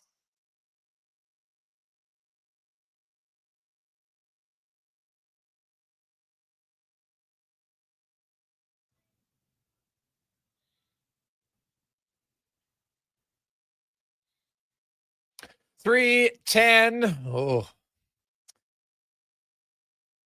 Oilers and the Oiler fans could use a little romance between the two of them. I think you're on the outs right now, and I understand why. There's a lot of frustration, as there is at times in a relationship. It goes up and down. Sometimes you need to go for a walk. Serenity now. Many of you have been there. Ladies, gents, you know what I'm talking about. I love you, but some days I want to kill you. It happens, right? It happens in any relationship. I get it. So right now, Oiler fans are they're a little disappointed. This is one where they would like to speak and just say, you know what? I'm feeling, wake up. You can't keep doing the same thing. Like if you're constantly, you know what? Hey, I've asked you, don't leave your clothes in a pile. And you constantly are leaving your clothes in a pile. Eventually, you're going to get frustrated. I get it. It happens. So we got a lot of text flying in at 833-401-1440, 833-401-1440. It's the Gregor Show presented by PlayAlberta.ca. And we'll get to some of them. And Gregor, if Regula's coming in, why not let Bouchard watch a game from the bleachers? Is that just crazy talk from New Sarepta Troy? Well, I look at it this way, Troy. I think the coach, there's a process here. Bouchard is one of your best players. He's not playing to his capability right now, but he's one of your best players. He's also on your power play, which is the best in the NHL. And it's the only thing going offensively. So to put him in the crowd for a game is just, that's rage and anger. And I don't think it's common sense. Now, could you do what you did to Darnell Nurse? 6, 7, 8 minutes to send a message? 1,000%. I'm actually surprised it hasn't happened yet, to be honest. Like, although last night I didn't really notice Bouchard in a negative way until minute 20 to go. And you're just like, oh my goodness, now it's a different way that you're making a play that just, I'm sorry, that play can't be made. That to me is an inexcusable play by Bouchard. You can do more. You can't just back off and just give the guy a free lane to take the puck in the crease and score. I'm sorry, you can't do it. Like that's pretty basic stuff. And to me, that was almost like a lack of will to get in the shooting lane and battle in front of the net with a minute and a half to go. And that's less than ideal. But I would not be benching Bouchard, no chance. Your power play is the one element that is going well, and he's a part of it. So no, I wouldn't do that at this point just yet. Hey, Greg's, I like that you brought up. It does seem like the Oilers never seem to celebrate. Any idea why? Honestly, I don't know. I don't know if it's because they're like, well, you know what? We've been in the Stanley Cup final and, these games and these goals aren't that exciting. Or Edmonton doesn't have a lot of people who are naturally outgoingly gregarious. They're just not, right? Nugent Hopkins, pretty calm guy. Doesn't mean they're not competitive, but they're not outwardly, right? Like you'll see Draisaitl every now and then. He'll celebrate a bit. McDavid, if it's a highlight reel goal. Now, in the playoffs, totally different story. But in the regular season, and I do think it's like mixing a smile at least. Like, hey, nice play. Like that goal, McDavid, Nugent Hopkins, Mangiapane, that's a great goal. It's a great goal. Quick, elite passing on the tape, boom, back of the net. Like, why can't you mix in a little bit of laughs? Come to the bench. Hey, boys, talk it up. Boy, that's a hell of one. Tic-tac goal. Do something. Get a little excitement in. Like, it's supposed to be fun. Does it look like they're having any sort of real fun this year at all? Now, I understand it's not the playoffs. So I know because we have people, hey, Greg's, the comparison between the Jays and the Oilers and how they celebrate is very different. Yes, but you're talking playoffs. The Oilers in the playoffs last year, they celebrate. I don't discount that. Right, it comes natural. But even in the regular season, yeah, the Jays, but they have more guys who are a little bit more just Springer, outgoing personality. Carrero, same thing. He likes to have fun. That's just who his personality is. And the Oilers don't have, not that they're opposed to having fun, but like they don't have a lot of guys who are like chuckle, chuckle, chuckle, ha, ha, ha. And if they do it, it's all behind closed doors. And they're like, you can't see it. We're not going to show you it. Right? Like Evan Bouchard, pretty calm demeanor. His blood pressure never seems to get too high. Right? Ekholm, every now and then Ekholm will rip one top shelf and might have a bit of a celly, but not very often. They don't have those guys. But that's where, to me, somebody's got to say, hey, you know what? Like, let's do something fun here. Let's score a big goal. Get by the bench, scream and yell at someone. Hey, mix in a smile. We just scored. Like, why not? Your teammates, juicing teammates is some of the best part of being a teammate. And usually you juice the guys because you like them. You know how it is, right? Hey, you got old Sally Bob over here who's a little serious. Every one of you listening has it in your group of friends where everybody's got different personalities. There's a guy who's a little bit more of the jokester. Somebody's more of the arranger. Somebody's, Captain Serious. Right? But that doesn't mean you can't poke fun at them for all their different things. I'd like to see a little bit more enjoyment at times. Like, it's still hockey. Like, oh my God, you want to go sign up for lots of other jobs you can do. Like, trust me, my job is fun. I try to have fun in my job all the time. Because I've had jobs that I didn't find overly fun. Now, I still did it. But it wasn't like, oh, having the time of my life here. No, it happens, right? And not every day of your job is great. But I'm telling you, scoring a goal should always be fun. Always. And to me, it's okay to mix in a little bit of a laugh and a smile. And I just find that right now it's not even wanting to do it. Hey, Gregor, Bouchard doesn't want to get hit with the puck, let alone fight someone. Pillman. Oh, yeah, trust me. No. I don't expect Bouchard to go. But if I'm the Dallas Stars and Bouchard slash on Hintz, it wasn't that crazy. Like, oh, my goodness. And it probably looked a little worse than I think it actually was. No, he got him on the right spot is what it was, right? And it was a good one. Boom, got him on the right spot. And if you get it in the right spot, it can lead to an injury. There's no debate. Right? Hintz was injured. I don't doubt that for a second. So if I'm the Dallas Stars, now, if Jamie Benn was in the lineup tonight, he's the obvious guy that I could see on their lineup saying, you know what? I've been a pretty good player in my career. I think, and he's never shied away from being a jerk, but like, is Jason Robertson, Wyatt Johnson, Mikko Rantanen, any of those guys going to do it? I don't think so. Sam Steele, Maverick Bork, Tyler Seguin? No. Then you got Nathan Bastian, Adam Ernie, wasn't there last year, neither one. Radek Faxa, not really. Then you got Justin Rykowian, Colin Blackwell, Oscar Bach. They don't really have a forward that's going to do anything. Now, maybe Blackwell, right? Maybe Blackwell. Lindell, Heiskanen, Harley, Lybushkin. Now, Lybushkin's physical. He'll hit you, but it's rare that defensemen are going to go after D-men.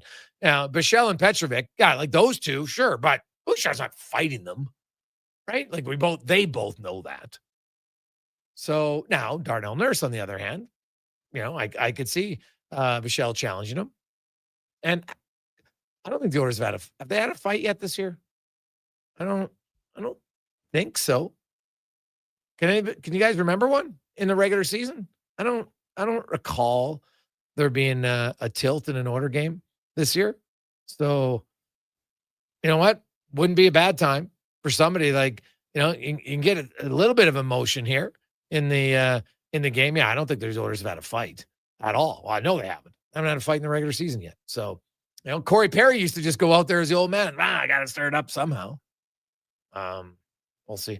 Hey, Greg, do you think McDavid and Draisaitl are bored?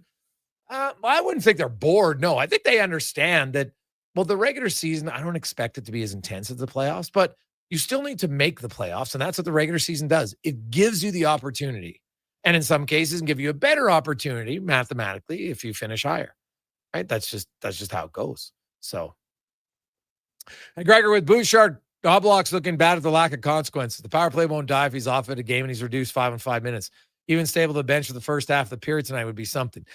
I don't think you do it to start the game, right? Usually coaches, it's as a coach, and I remember a coach said, you try not to carry things over from one game to the next. It's a new slate, but if the same thing arises in the first period, damn right you should be. And I think it's fair to say, because last night's game, it wasn't like up until that play, there'd been much to do at that point, right? So that you were looking and say, oh man, Bouchard was really bad. I hadn't seen it.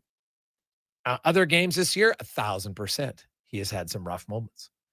And I would suggest this.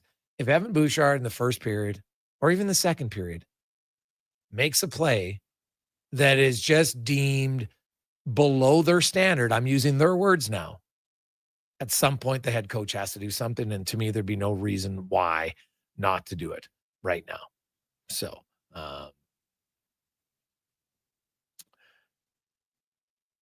hey, Greg's, I think the Oilers miss Perry. I think they miss him at times, sure.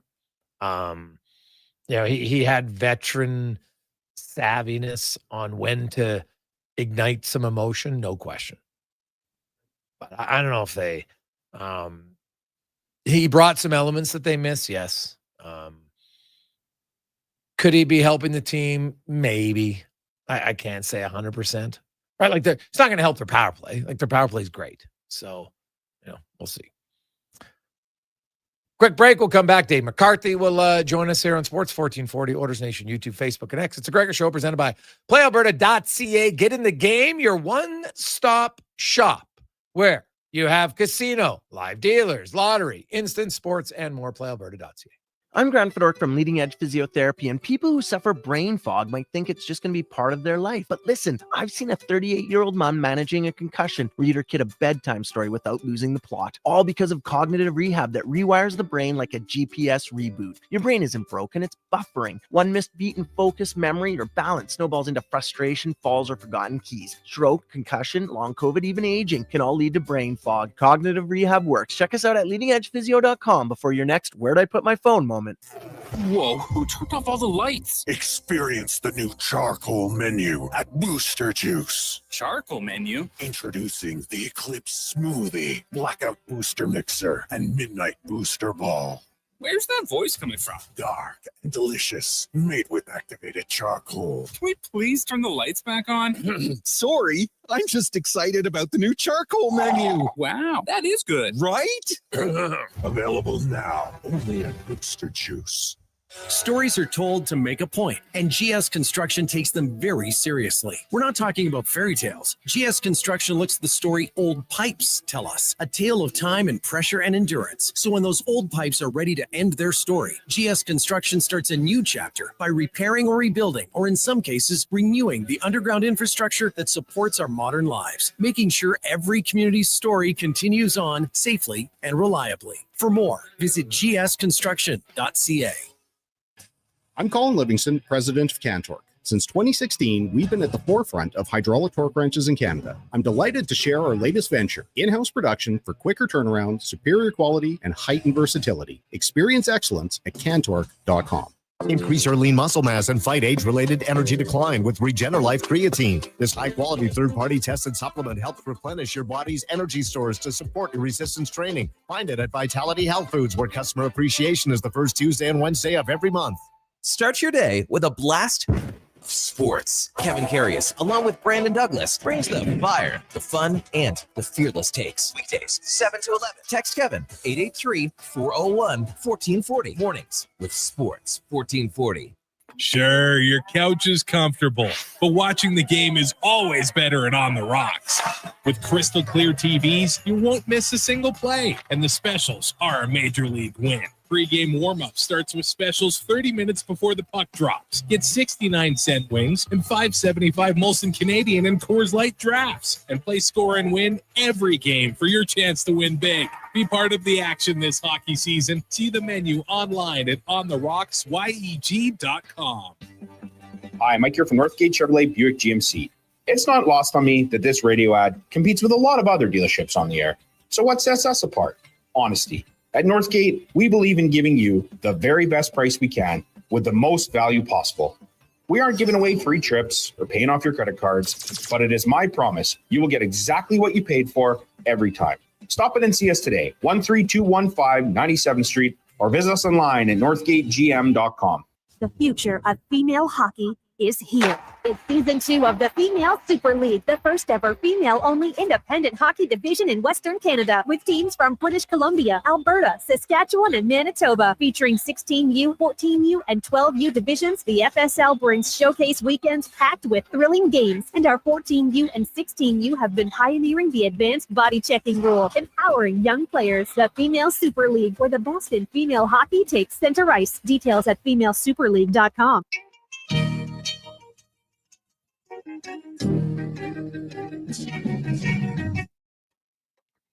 Portions of this hour brought to you by Leading Edge Physio. We treat pain and injuries, head to toe, and some other issues that might surprise you, like incontinence, vertigo, neuropathy, and cognitive issues. We invest in the technology, technique, skills, and the people who know how and what to fix. Life shouldn't hurt. LeadingEdgePhysio.com.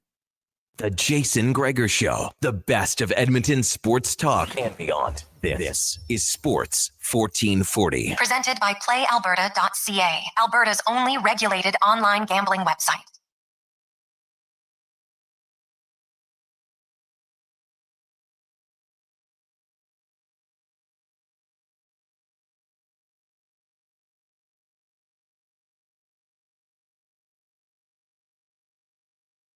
.327, welcome back. Game day. Oilers going back to back. Hoping for a different result tonight as they take on the Dallas Stars. Oilers had a 2-0 lead, blew it, lose 3-2 with $1:27 remaining. They are the only team in the NHL who has had 3 multi-goal leads evaporated that turn into losses. So not a great start for Edmonton in a variety of different areas. The good news for them is there's really, like, the Oilers are a good team playing poorly. That's how I look at it. Or playing inconsistent is the way I'd look at it. There's not a lot of teams that are running away with the Pacific Division right now. That's their advantage. The Seattle Kraken. Does anybody believe the Seattle Kraken are going to be hard to catch for the Edmonton Oilers? I don't. Right? The Anaheim Ducks. Now, Vegas, sure. Vegas is tied with Edmonton, but they got 3 games in hand. So, the Oilers are going to have. Now, they got 3 days off here later this week, and they'll make up some of those games later in the season. But the other teams will, I should say. The Oilers haven't dug a hole like they have in previous years when Vegas was 20 points ahead of them at one time. So that's kind of the saving grace. There's a lot of parity, which means, like, I don't know. There's a handful of teams that I would look at and say, okay, I think these teams are like legit Stanley Cup contenders. And as lethargic as the Oilers have looked at times, they're still a legit contender in the Western Conference for me. Just are. Because like, is Seattle good? Anaheim, Vegas, yes. Colorado, yes. The Jets, yeah. Mammoth, Stars, well, the Stars are kind of like the Kings 2.0 for Edmonton. I'm just not sure they're built to beat Edmonton, right? And so it's not like Minnesota isn't good. St. Louis, I know St. Louis beat Edmonton last night. St. Louis isn't good. So the Oilers just have to wake up. Now, when that's going to happen, I have no idea. It might be another month. They might just be muddling along at 500. Win 1, win 2, lose 2. Could be where they go. Now, let's get to our big guest of the day, brought to you by Summit Restaurant, located in the heart of the Silent Ice Center, just minutes from South Edmonton. It's your destination for exceptional house-made pizzas, delicious entrees, and perfectly crafted cocktails. Great place to watch the games right in between at Summit Restaurant on the Silent Ice Center on the south side of Edmonton. It's a great place if you haven't been there. It's unreal. As we welcome to the show from Sirius XM, host of The Punch, as well as Ice Caps, Dave McCarthy joins us. Davey, how you doing? Oh, I'm doing good, Jason. What's going on? How you doing? Well, better than Oilers fans are a little frustrated. The Oilers are adding to their angst right now by being inconsistent. And, I shouldn't say that. They've been consistently inconsistent. They give up some glaring bad goals, and they can't score to save their life right now, 5-on-5. It's not a great combination. I'm sure at some point, like, they're going to figure out how to score more, but they're way too much of a perimeter team right now. You did get a firsthand look of the Pittsburgh Penguins last night. And I don't know if it was a tale of two teams there or not. They had a big lead. Like, the Oilers blew it. They had a 3-0 lead, blew it in the third period. Are the Penguins good, or are they just good early on this season? That's a really good question. What I will say about Pittsburgh is that they were at the tail end of a road trip that included, when it began, a stop at home before they embarked, which was a tale of 5 games in 5 cities in 7 days, and that was the final one in that stretch last night. So you can understand why there was a bit of weariness, and they might have faded a little bit in the third period. So I'm going to give them that. Give them that because that's a long grind of a trip that took them Philly not far, but then to Winnipeg and to Minnesota, then back to Toronto, starting in Pittsburgh. It was long. What I will say is that Sidney Crosby, he continues to look good. His vision is incomparable. The pass he made to Erik Karlsson on, I think it was the first goal, insane to see Karlsson coming late, let the first guy go into the net, clear space, hits Karlsson late, and then vintage Karlsson shot. Like, he found room over Anthony Stolar's shoulder that, not too many people see, and he got that shot off with authority. With Karlsson, he was darting around the ice. Like, there was speed, there was emphasis in his movements. He was moving with a purpose. He didn't look slow and sluggish. There was like a pep in his step. He looked 3 or 4 years younger. I was really impressed with Erik Karlsson. Evgeny Malkin, I was told, is feeling healthy for the first time in quite some time. And he looks more like the player we became accustomed to than the guy we got used to the last 2 or 3 years where he was not very good. They've got some encouraging young players. Ben Kindle. Tell me that guy does not look like Phil Kessel in a Pittsburgh Penguins jersey. The 81, the right-handed shot, like the same body type, 5'11", a little stockier, same setup on the power play. My eyes, a few times, Jason, I was like, what am I watching here? The guy's only 18. He's off and running. He's got 5 goals now in 12 games, I believe, 2 last night. Really impressive. So they've got some young players that are actually coming into the lineup and making an impact. Their goaltending has been good. And through the first 2 periods of that game, they did what they wanted to with the puck. And the Leafs could get nowhere near their net. So there's a lot more structure than I saw with Pittsburgh last night than in years past when they'd roll through town, where, my goodness, there was a lot of room out there in years past. Not the case last night. So is this sustainable? I think we need to wait a little longer before we really come to a conclusion on that question, just because I think of where all of our collective expectations were for Pittsburgh coming into the year. It's kind of like the way I looked at the Blue Jays this year. Like, you really needed to come to me in like mid-August before I was like, all right, okay, I think there might be something here. Because no one thought this about the Jays coming into the year. Nobody thought the Pittsburgh Penguins were going to be anything better than a bottom of the Eastern Conference team. And here they are off to a good start. So I was encouraged with what I saw, not just in terms of their record, but in terms of how they played and how key players on their roster played. And then some new guys that really caught my eye, some young guys that really caught my eye. If they can keep themselves in the pack here until the end of November, then I think you're going to start to see the standings shake out, and you'll ask yourself who in the Metro Division is going to hunt them down. I think there's a potential that these guys could be at minimum a wild card team this year with what I saw last night. All right. When you look at the East, Washington didn't get good news with Pierre-Luc Dubois, but their goaltending has been unreal. Logan Thompson is basically daring Team Canada not to take him at the way he's playing right now in goal. But, how do you not, eh? Yeah, well, he has to be there the way the other guys are playing and the way he's playing. But yeah, well, like you look right now, every team has at least a 500 points percentage, and points percentage isn't wins. Let's make that they're not a 500 team. They're just we got a lot of loser points going on around the NHL. I think it's close to 25% of league games have ended up with a loser point this year, which is why we have so many teams hovering around the 500 points percentage. But you look at the Penguins and all these other teams that are having really good starts: Montreal Canadiens, the Detroit Red Wings, heck, the Buffalo Sabres are above 500 right now. The Islanders with Schaefer are more competitive. Yeah. Of all the teams who didn't make the playoffs last year, is there one you're most confident in the East will make it this year, now that you've had an early 11 to 13 game look? Yeah, that's a really good question. I mean, Pittsburgh we talked about. Am I confident they're going to make it? Like, if you made me place a bet on it, I'd say I'm like 60% confident in Pittsburgh, which is a hell of a lot more than I thought I'd be. If you told me a month ago we'd be asking this question on November the 4th. I like Columbus. I really do. I was talking to Jody Shelley last night. He was in town for the Prime game, covers Columbus on a regular basis. He told me he's really been impressed with what he's seen out of Columbus. A lot of their young guys continuing to take steps. Adam Fantilli looks like, again, he's a better player than he was last year when I thought he took a step. He said that they put him on a line with Miles Wood, and that the two of them are just going to be a real pain in the butt to play against. Their goaltending with Jet Greaves and Elvis Merzlikins.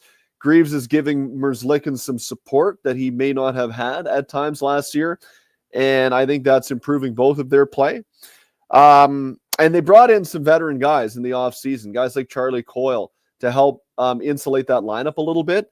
And they've gone on a nice little run. Until they lost the other night. Now they've got a tough test tonight in the Colorado, or no, I shouldn't say that. I think no, I don't even know who they're playing tonight.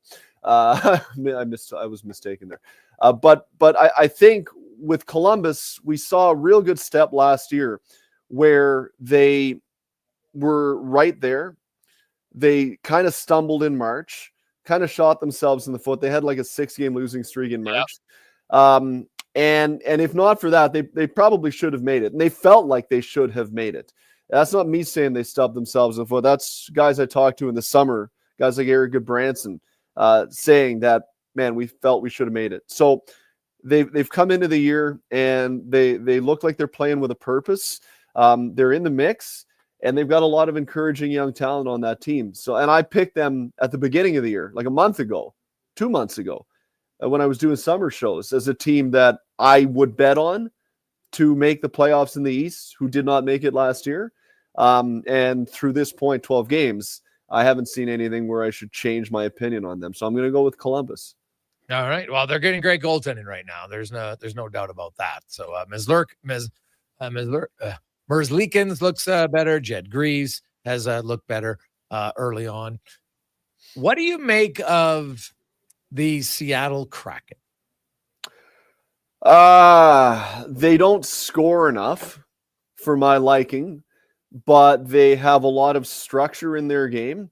They're playing a style that I think will lead them to success with the personnel that they have. But I think what they're going to need to have happen in order to have success is, one, to continue to get good goaltending. Joey Decourt has been more than just okay. Anything on that? No, I thought that was a pretty good show. But for real, he's been outstanding. The goaltending is going to need to be good, and they're going to need to continue to adhere to that style. If they try to open it up and play run and gun, they don't have the horses there. They just don't score enough. So they're going to need to play a physical style, get good goaltending, win games low scoring, and hope that guys like Jared McCann and Matty Beniers and Jordan Eberle and Shane Wright can chip in often enough when need be to put them up in games and then try and close them out. I liked them when I saw them a couple of weeks ago in town. They looked like a more competitive group than what I remembered from Seattle watching them last year. But I'm not convinced yet, just because, like I said, if you can't score in this league often enough, it lessens your margin of error, right? And then you just need to be that much more perfect elsewhere. They're not going to win the Pacific Division. They are not going to win the Pacific Division. It's going to be Vegas and Edmonton. I agree with what you said before you got me on at the top of that division by the time it's all said and done. But then you look at and say, can they be better than Anaheim? Maybe. Can they be better than LA? Maybe. And I think that's pretty much it, because I'm not convinced Vancouver is going to be able to hang on either. So they might be a playoff team, but they better damn well keep playing the style that they've shown. And if they try to open it up and think they can play run and gun with teams, then I think they're going to have a real problem. Dave, we have 27% of games so far this season have gone to extra time. So that's, there's 55 loser points that have been handed out already. Is it good or bad for the league? And any idea why we're seeing so much of it? As to why, no, I don't. Are teams being more conservative down the stretch in the third period when the game is tied? Maybe. I think that's human nature, that you want to make sure that if you are tied at that point, you get points out of the game. You don't want to start opening it up with 5 minutes left, especially in an out of conference game. What's the point of that? Just make sure you get points. So no, not really an idea as to why. Is it a good thing?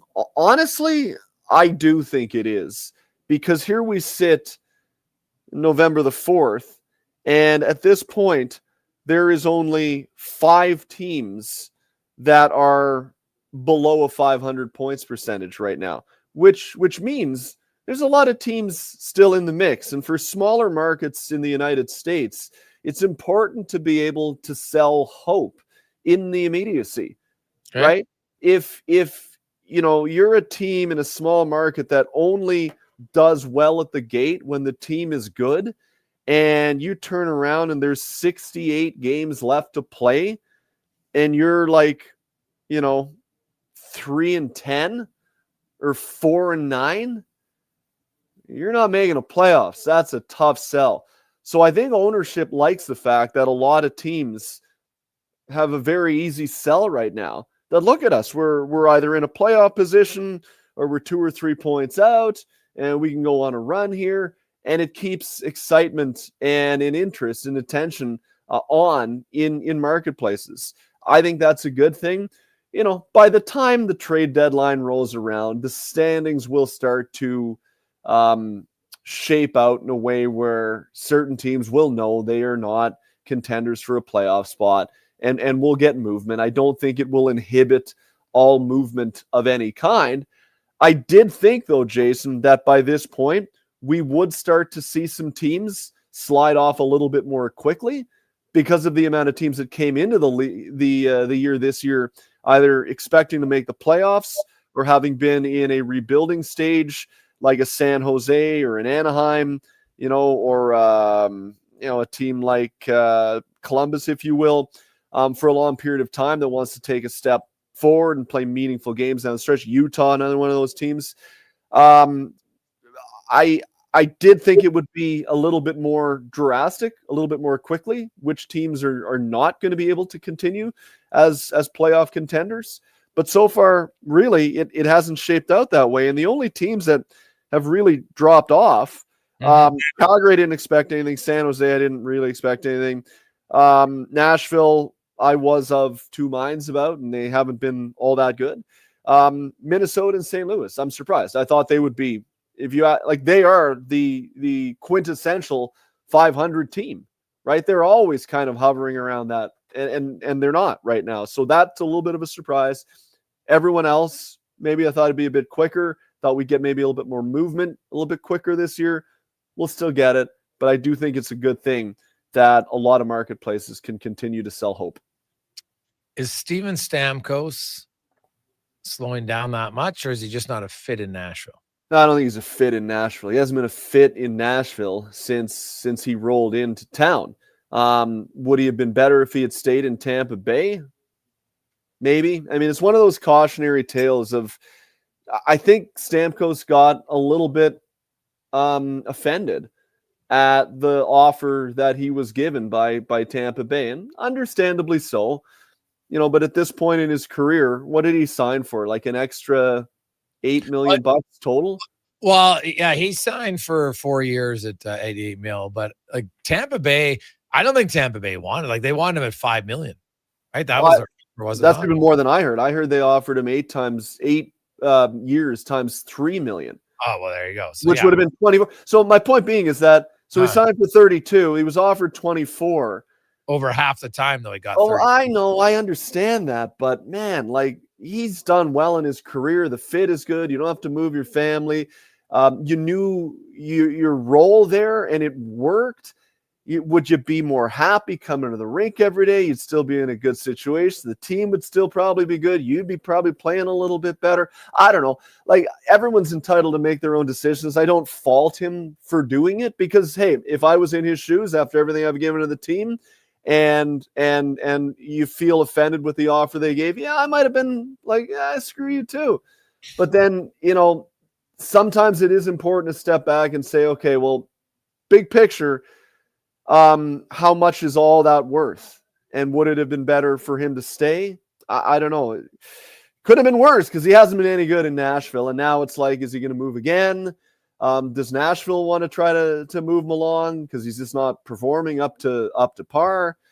Probably. Now you're feeling pressure from up top that you wouldn't have. It's a tough situation, but it's just why I caution guys later in their career when they've put 100 sheets in the bank and you're in a good position, you're winning Stanley Cups, you're contending every year, you live in a great market, no tax, the whole 9 yards. Just really make sure that you are as upset and offended as you think you might be. Because I don't know, it doesn't seem worth it to me right now. It's too bad because I love Steven Stamkos. How can you not love the guy? He's a great guy, but it just has not worked out. No, it hasn't worked out at all. And, there's rumblings of trades. And so, at $8 million when you got no 5-on-5 goals, it's a tough trade to make. Yeah. Let's make that no debate there. Davey? And just the last thing is the other thing, you're making 3. It's amazing how much less criticism you get because John Tavares, now that he's making John's playing unbelievable this year, maybe as good as he has to leave. But man, you make 4, you make 11. Wild how much longer your leash is in terms of criticism as well. Yeah, it's true for some people. Very, very true. David, great stuff, buddy. We appreciate it. We will chat with you Sunday on the brunch. Love it. See you, buddy. There you go. That's Dave McCarthy from Sirius XM 340A. Jason Gregor, Connor Halley. We got oil report coming up. 2-minute warning with Cam Tate. Struddy will be by. We're going to talk to Struddy. Get his thoughts on the Bouchard play as a defenseman. Like, it seems pretty elementary to me on what the glaring area was, but we'll talk about it. Maybe some expectations on Alec Regula. Now, we've all seen him in limited time, but there's definitely some areas of his game that I quite like. He should be returning to the lineup tonight for the Edmonton Oilers. He was activated off IR today, which is usually a good indication that he's going to play tonight. He has been skating with the team. The Oilers, of course, no morning skate today because they played last night in St. Louis. We'll return. It's the Gregor Show presented by PlayAlberta.ca. Legacy Heating and Cooling jingle auditions, take one for Gene Principe. Are you ready, Gene? Ready? I'm not just here to make a thermo a couple of bucks. I'd never just microphone it in. Take one. Call Legacy. Call Legacy. Nice. Boom! I'm a musical genius. Legacy's going to love this for furnace season. What's not to love? With no interest and no Principe payments for 1 year. Are you always like this? Yep, unlike a furnace, I have no filter. Legacy Heating and Cooling. Day or night, tasting just the right. You can order noodle at oodle-noodle.ca, delivering you the news almost right away. Remember, you can order noodle at oodle-noodle.ca. So stay on your couch all day and order oodle-noodle.ca. Oodle-noodle. You've got a go-to coffee spot, a trusted barber, even a lucky game day jersey. But when it's about looking your absolute best, there's only one name you need: Mr. Dirk. Family run since 1939, we're experts in crafting impeccable tailor-made suits and offering a wide variety of everyday styles. Pair that with personalized one-on-one fittings and the convenience of on-site tailoring. Mr. Dirk elevates your style game. Visit our Edmonton store or explore MrDirk.com. Score big on style with Mr. Dirk. Actions speak louder than words. Japa Machinery Group puts your construction plan into action with XCMG construction machinery you need. Available for rental or sale. Learn more at japamachinery.com. Increase your lean muscle mass and fight age-related energy decline with Regenerlife Creatine. This high-quality third-party tested supplement helps replenish your body's energy stores to support your resistance training. Find it at Vitality Health Foods, where customer appreciation is the first Tuesday and Wednesday of every month. The basketball show turns 10, and we welcome a new generation of basketball talk. Hoop City with Paul Sir airs Saturday mornings from 10 till noon on Sports 1440. From grassroots to NBA to the Olympics, we've got you covered. What a performance by Action Electrical today. Their projects team kicked things off, designing and building with unmatched skill.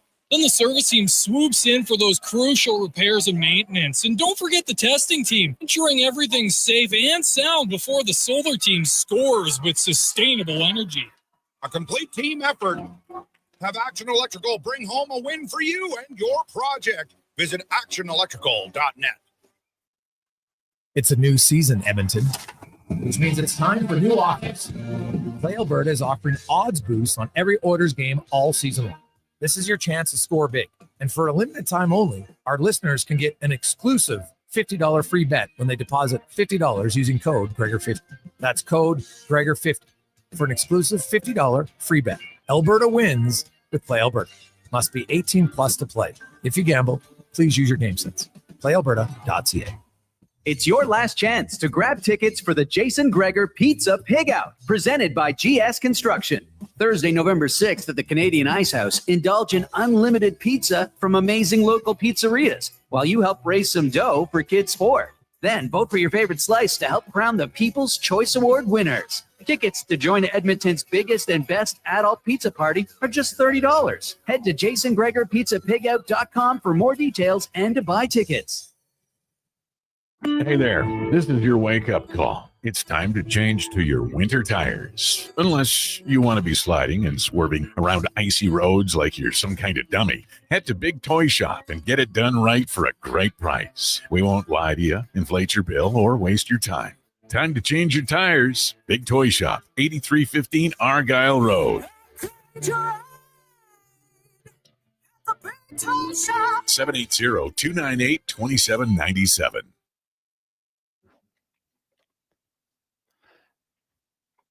Portions of this hour brought to you by Northwest Crane, available for all your lifting and equipment needs, specializing in selling and servicing cranes. Get lifting at northwestcrane.com. The Jason Gregor Show, the best of Edmonton sports talk and beyond. This is Sports 1440. Presented by PlayAlberta.ca, Alberta's only regulated online gambling website.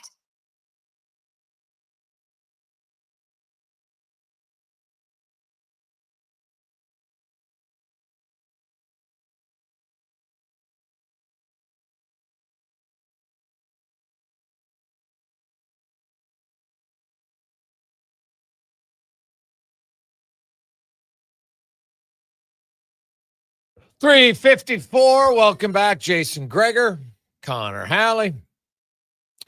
Sports 1440, sports1440.ca, YouTube, Facebook, X, and Instagram. It's also game day. The Oilers looking to rebound in Dallas tonight. And it was interesting. Sam Nestler mentioned that, because a lot of times you think about it from an Oiler perspective when they get cheap shotted, and do they ever have some retribution? Well, they were talking about the Bouchard and Nurses plays on Rupe Hintz, and will there be any retaliation tonight? Man, if it injects some emotion in the Oilers, and fire it up, man, because I think they could use some. They could use some. It has been a pretty blasé, emotional start to the season for the Edmonton Oilers, as I think is they've only won 6 of their 14 games. Like, I know you look at points percentage of where they're at, and that's fine, but when you win 6 out of 14, that's not good. It's not a good start. I know you can look at the points, and there's everybody's getting it's like Oprah Winfrey here handing out overtime loss points. Everybody's getting one.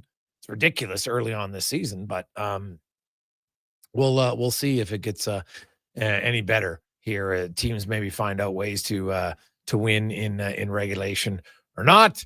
Let's get to the 2-minute warning with Cam Tate, brought to you by Legacy Heating and Cooling. Home with no payments, no interest for 1 year on your furnace. Stay warm all winter at legacyheating.ca. Cam Tate, long time reporter in Edmonton. Of course, Cam was born with cerebral palsy. He's in a wheelchair, and he's always wanted to be on radio. But through the wonders of technology, his words now come to life in the 2-minute warning. Something doesn't feel right, does it? It's like pulling on a pair of jeans fresh out of the dryer. Too tight, unforgiving, and you start rethinking that second plate of nachos, or that uneasy growl in your stomach after diving headfirst into your favorite junk food, even though you knew better. Or worse still, when someone you've just begun to care about stops texting back, and the silence says more than any words could. That same uneasy sensation floated over St. Louis Monday night when the Oilers let a 2-0 lead slip and dropped a 3-2 decision to the Blues. Because once again, brace yourself, Gregor, the 2-goal lead in hockey remains as dangerous as a politician with a live microphone. It invites trouble. It whispers false comfort. And the Oilers, God bless them, keep stepping into that trap. And that brings us to a word not yet in the Oxford Dictionary, but fully alive in the hockey soul. Noogly. Just a little something off. Not catastrophic, not fatal, just a few nooglies. The Oilers aren't having one big disaster. They're dealing with several nooglies. Evan Bouchard's defensive stumble? A noogly. Well, maybe a big noogle. Goaltending that's good, not great? A noogly. Scoring 5-on-5? Another noogly. Not one giant crack, just several small ones that make you shift in your seat. But before Connor Halley starts chiseling an epitaph for the season, let's breathe. Edmonton sits 6-5-3, 15 points. That's just 4 shy of the league-leading Colorado Avalanche at 19. A winning percentage of .536. The sky isn't falling. It's just overcast with a chance of mild panic. And it's November 4th. The playoffs don't even peek over the horizon until April. There is time. Glorious, forgiving winter time to iron out the nooglies. Fix the leaks. Breathe a little faith back into the room. So yes, something feels off. But sometimes discomfort isn't doom. Sometimes it's just your genes telling you to stand up, stretch a little, and keep going. Your 2-minute warning. Weekdays, Gregor, Halley Kruger, and me, Tater. Sports 1440. Well, you can come up with a lot of different words to describe things for the Oilers, and some you can say on radio, some you can't. And that one with Tater is a new word, but aptly describes some of the play by the Edmonton Oilers that has been ugly, to say the least. At times frustrating, I think, concerning, yeah, to an extent, for sure. Like, it's you can't always just fall back on, well, they'll be good in the playoffs. Can't always do that, right? Like, it's Because I understand they've shown it, and I would expect that they would not have the egregious giveaways. But remember, look at their first 2 games against the LA Kings last year in the playoffs. They were awful. They gave up 29 high danger chances in 2 games in the playoffs. Now, they luckily rebounded, but what if Quentin Byfield clears the puck? Right? What if he clears the puck? Then what happens? So when you have, if this continues all the time, I think it's naive to think, oh, it's playoffs, flip switches, and suddenly we're a very good team and we're conscious about our plays defensively, and we'll get in the shooting lanes at all costs, and we'll be physical, and we'll be driving the net, and everything's going to work. Like, I think that's a little naive for the organization, the players to think that. Like, you got to start trending in the right direction. And they've yet to do it through 14 games. This isn't 4 games or 5, it's 14. And they've yet to have they put together a string of games where, like, I know they beat Chicago, but did they really play well against Chicago? Not really. Like, how many consecutive games have you looked and said, man, I'm really probably, I guess, even their first 2 games. Right now, they didn't beat Calgary. Played well in lots of areas. Now, the goaltender didn't, so I would argue that he's part of the team. So then, no, they didn't. They really haven't done it yet. So at some point, you have to be like, okay, I'm going to use their words again, our standard. Well, you talk about your standard, but almost every game's been below your standard because you've only won 6 of them. And how many, like the Vancouver game definitely was above their standard. They played great in game 2. But they beat Montreal. They had a big fallback, blew a lead, had a scratch and claw back, which they did. So we thought, okay, maybe that was going to get some momentum. Not really. Right? They scored 5 second period goals, 5-on-5 against Utah. And you're like, okay, here we go. No. Oilers are back to 1 goal a game, 5-on-5. In 8 of their 14 games, they've only scored 1 or less, because one game, the Chicago game, they didn't score any. 5-on-5. You're just not going to win long-term like that. So I do think at some point you have to look and say, hey, the Edmonton Oilers, whatever, you can talk about what your standard is, but if you're always below it, then either your standard isn't high enough or you're not doing enough to demand that more players match your standard. Because this can't be their standard. There's no chance. It just can't be. Let's get to the con man and a sports 1440 update brought to you by Loca. Your next dinner is ready with Loca Quality Markets gourmet meals. Choose from over 200 chef-prepared meals. Beef, vegetarian, lots of veggies, whatever you like, they got it. Loca.ca. This is a sports 1440 update. Game day is the Oilers looking to bounce back from their loss yesterday. Tonight in Dallas, taking on the Stars. Puck drop at 6. Pre-game coverage with Walker, Gregor, Paulson, and Ferraro gets going at 5 right here on Sports 1440. Elsewhere, Jets in Los Angeles. Ducks host the Panthers. Red Wings taking on the Golden Knights. Avs and the Lightning. Wild host the Preds. The Hurricanes in New York taking on the Rangers. Sabres up against the Mammoth. In the association tonight, the Toronto Raptors hosting the Milwaukee Bucks. That one gets going at 5:30. Also the Magic in Atlanta. Bulls host the Sixers. Hornets meet the Pelicans. Warriors host the Suns. And the undefeated Thunder in LA for a meeting with the Cliff Show. The Edmonton Elks have extended out national wide receiver Keon Julian Grant for the 2026 CFL season. Trade deadline day in the NFL. The New York Jets dismantling their defense, sending cornerback Sauce Gardner to the Colts for wideout A.D. Mitchell and 2 first-round picks. Also sending defensive tackle Quinnen Williams to the Cowboys for first- and second-round draft picks, and defensive tackle Mozzie Smith. The Seattle Seahawks bringing in wide receiver Rashid Shaheed from the Saints for 4th and 5th-round picks in 2025, and Jacoby Myers heading to Duval County. Joining the Jags, the Raiders get 4th and 6th-round picks in exchange. 2 games tonight in the AJ.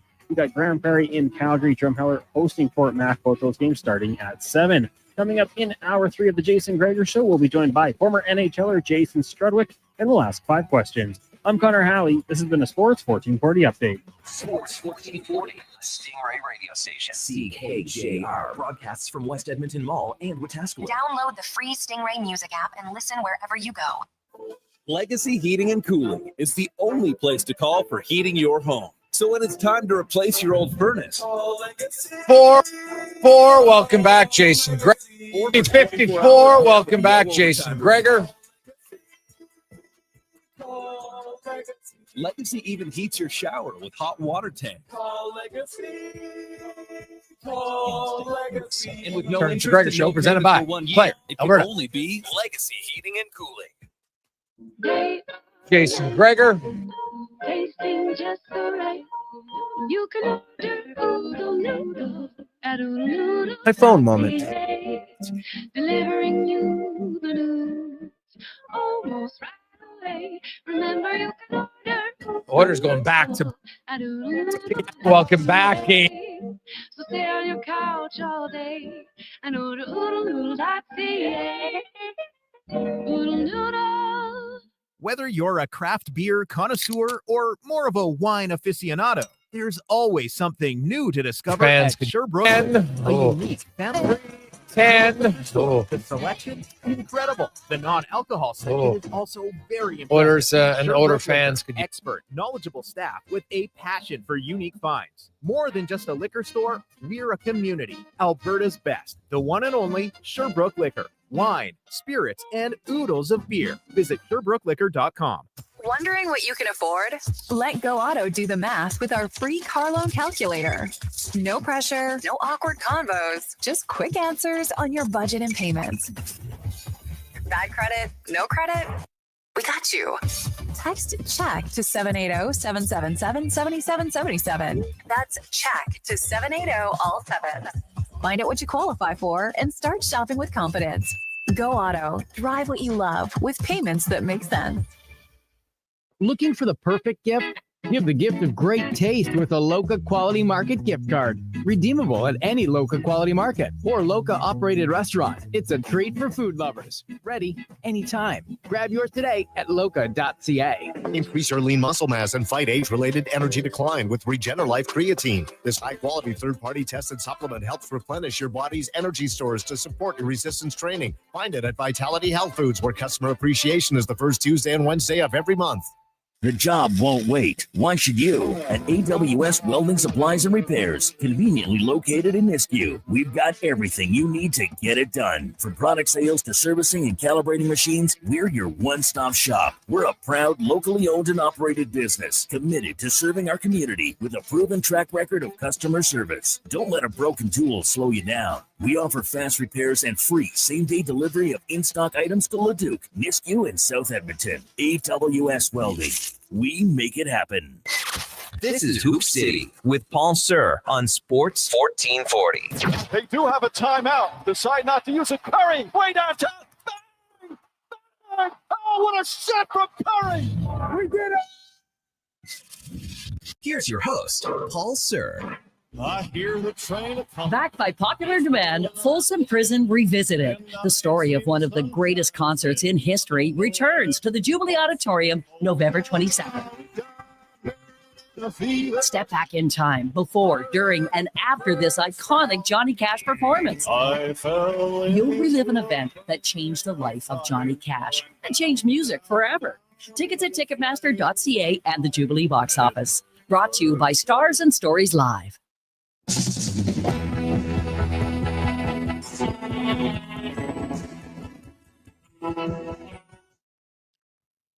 Portions of this hour brought to you by Papa John's. It's Terrific Tuesday. Get 40% off any regular priced pizza when you use the code word 40 Tuesday at the start of each order at papajohns.ca or on the Papa John's app. The Jason Gregor Show, the best of Edmonton sports talk and beyond. This is Sports 1440. Presented by PlayAlberta.ca, Alberta's only regulated online gambling website.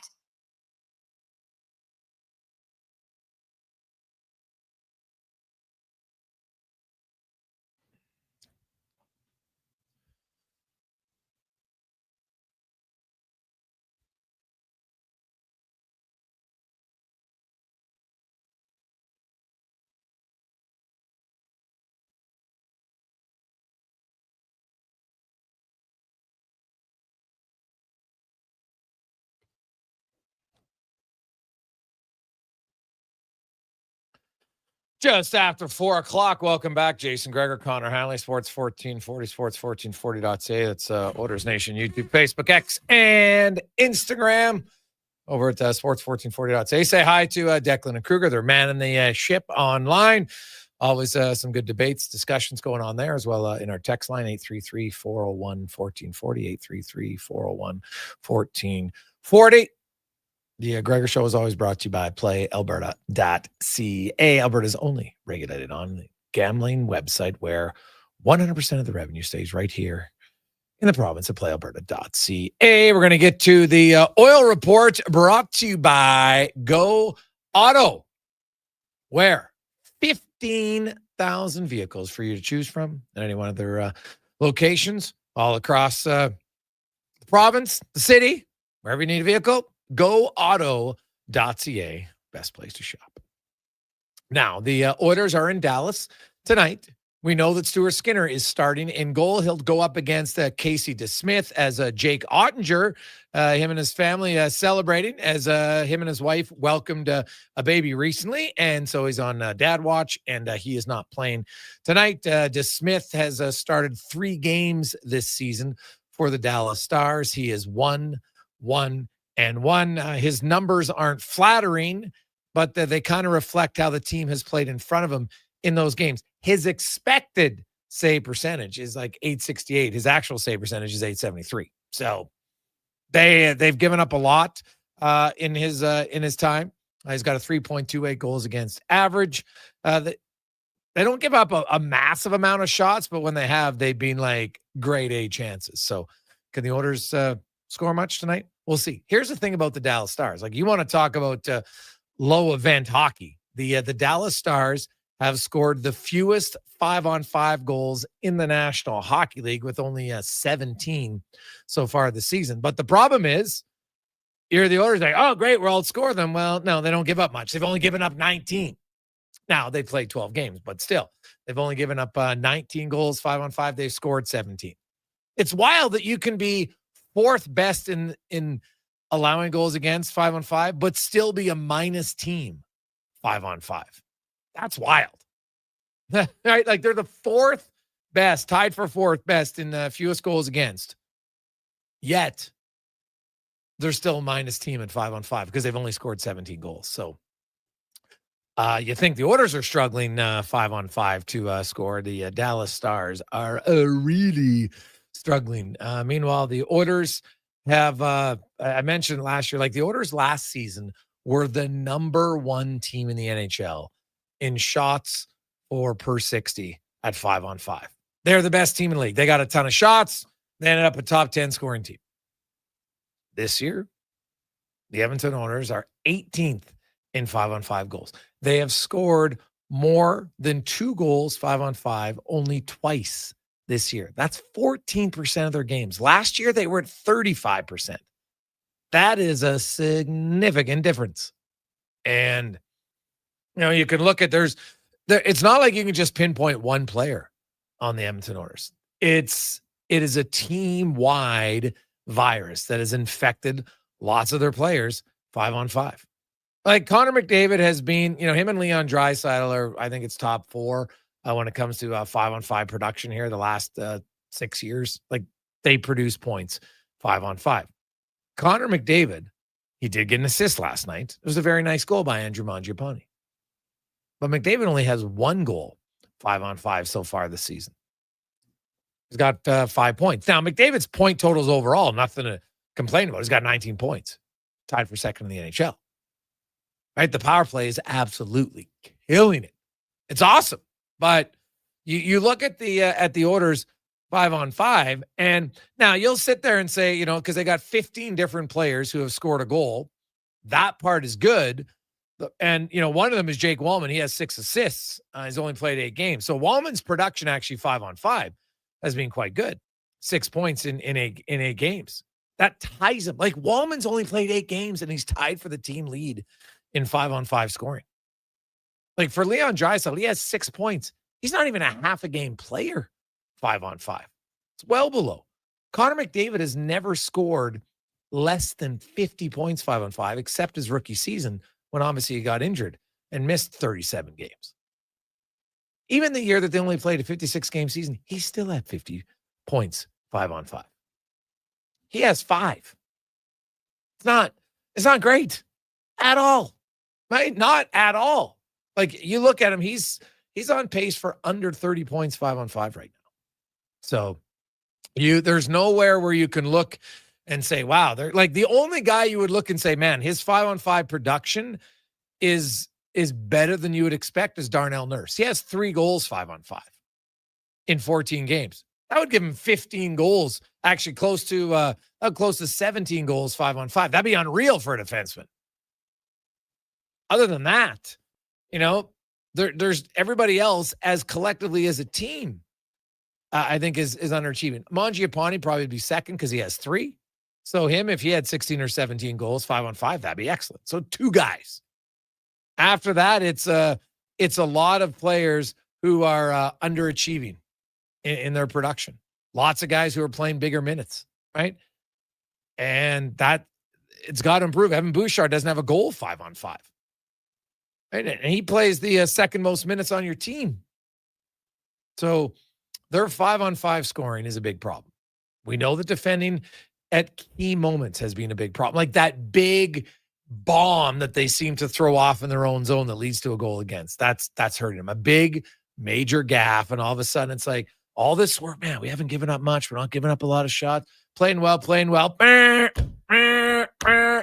it's just like suddenly it's a complete fire hall drill and they don't know where they're going. Right? It's like that first fire alarm that you practice in elementary school and the teacher's trying to organize the kids. Where are you going, little Johnny? Where's Sarah?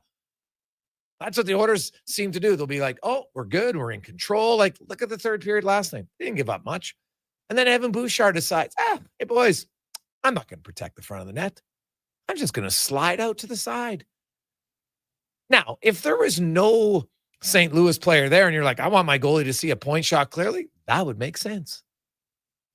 Nothing worse than when a guy tries to get in the shooting lane, screens his own goalie, and they score with a minute and a half to go. So I understand it. But you can't do that when the opposition has a guy right there. So, but it will be interesting to see.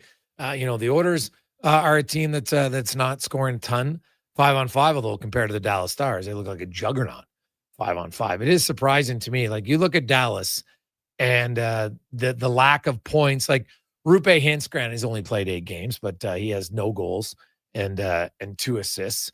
5-on-5. Sam Steele, no goals. Faxa, no goals. Jason Robertson, 1 goal in 12 games. Like Adam Ernie, remember him, former Oiler? He's got as many goals 5-on-5, and he's only played 9 games. He hasn't even played 100 minutes. He's got as many goals as Jason Robertson, Maverick Bork, more goals than Faxa, Steele, Rupe Hintz, Duchesne, Colin Blackwell. Like, yeah, it's not great. Mikko Rantanen's got 3 and 12. Okay. Wyatt Johnson has 3 and 12. That's it. So we'll see. Now, I know we got text coming in already. Gregor, why would you mention that? It just means Dallas is going to score 5 goals 5-on-5 tonight. Book it. It can't be like every game the other team gets a slump buster. Otherwise, the Oilers wouldn't have won as many games and get 100 points like they've had for the last few years. But I understand your frustration right now. I totally get it. So, hey, Gregor, the Oilers only scored 2 goals against the Blues, and they're one of the worst defensive teams in the league from G. Yeah, you're right. That's what's even more concerning is they can't even light up the teams that get lit up by everybody else. Not good. Not good at all. When we come back, we will discuss defensive decisions with Jason Strudwick. Alec Regula is activated from IR. He's expected to play tonight for the Oilers. What should we expect from him? That and more on The Gregor Show, presented by PlayAlberta.ca. It's a new season, Edmonton. It means it's time for new offers. Play Alberta is offering odds boosts on every Oilers game all season long. This is your chance to score big. And for a limited time only, our listeners can get an exclusive $50 free bet when they deposit $50 using code Gregor50. That's code Gregor50 for an exclusive $50 free bet. Alberta wins with Play Alberta. Must be 18 plus to play. If you gamble, please use your game sense. PlayAlberta.ca. Action Electrical's projects team takes the field, folks. ready to execute the entire play for new commercial builds. Absolutely. They're masters of design, build, sketching strategy from initial blueprints to core electrical infrastructure. The team never misses on complex projects. Known for handling big league constructions and major renovations, ensuring flawless execution, hire the Action Electrical team to bring home a win for your project. Visit actionelectrical.net. You know your neighbor, right? The one who watches your house when you're away, who keeps their yard looking nice, who says hello every day. That's us. GS Construction. Now, we probably don't live right beside you, but we do live in your community. And when it comes to water and wastewater infrastructure, moving along smoothly, we're the ones doing that work. GS Construction has been doing it since 1974, over 50 years. So you could say we are your neighbors who wear hard hats and work boots. To find out what your neighbors do, visit gsconstruction.ca.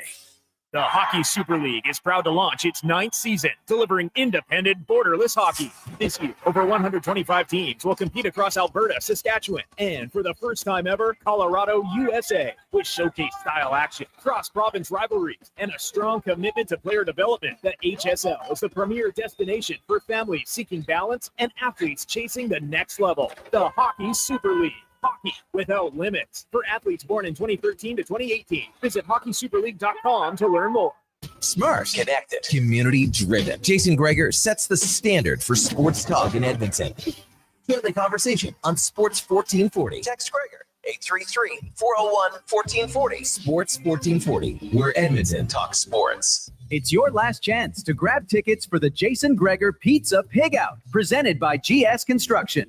Thursday, November 6th at the Canadian Ice House, indulge in unlimited pizza from amazing local pizzerias while you help raise some dough for kids' sport. Then vote for your favorite slice to help crown the People's Choice Award winners. Tickets to join Edmonton's biggest and best adult pizza party are just $30. Head to jasongregorpizzapigout.com for more details and to buy tickets. Increase your lean muscle mass and fight age-related energy decline with Regenerlife Creatine. This high-quality third-party tested supplement helps replenish your body's energy stores to support your resistance training. Find it at Vitality Health Foods, where customer appreciation is the first Tuesday and Wednesday of every month. Get Black Friday prices now at The Brick. Skip the line and save big. Get 65% off genuine leather and reclining sofas when you buy the matching Love Cedar chair. Plus, get up to 25% off bedroom and dining furniture. And buy more, save more. Get up to an extra $1,000 off select major kitchen appliances. Mattresses are up to 40% off, and with every mattress purchase, you're entered for a chance to win a cruise. Some exclusions apply. See in-store for details. The Brick, saving you more. Across rural Alberta, volunteers and community groups work hard to make life better for their neighbors, creating new playgrounds, better rinks, and gathering places that bring us together. Vision Credit Union is proud to lend these local heroes a helping hand. Apply today for a Helping Hand grant up to $10,000 to support your community's next big idea. Let's make great things happen together. Applications are open until January 31st, 2026. Learn more at whatsyourshare.ca. If you change your mind, take a chance on the coaching line. Take a chance, honey, I'm still free. Take a chance on me. If you need me. Portions of this hour brought to you by Japa Machinery. Did you know that Japa offers in-house and on-site heavy equipment service? Rain or shine, Japa's service department is here for you. Visit japamachinery.com for all the details. From puck drop to kickoff, it's the Jason Gregor Show on Sports 1440. Presented by PlayAlberta.ca, Alberta's only regulated online gambling website.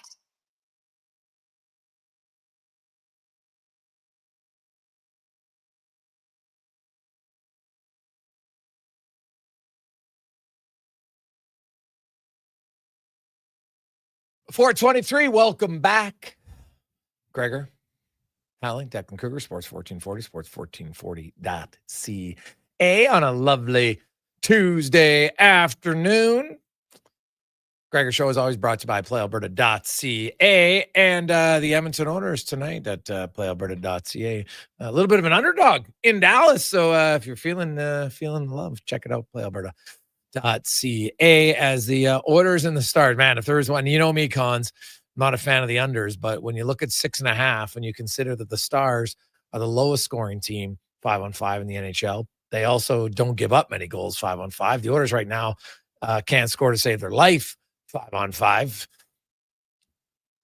I don't ever bet the under, but I might have to do it at the $20 at playalberta.ca today at 6.5. Wouldn't be a shocker if you see like a 3-2, 4-2, 2, 3-2, 2-1 type of game. Wouldn't be a big surprise to me whatsoever.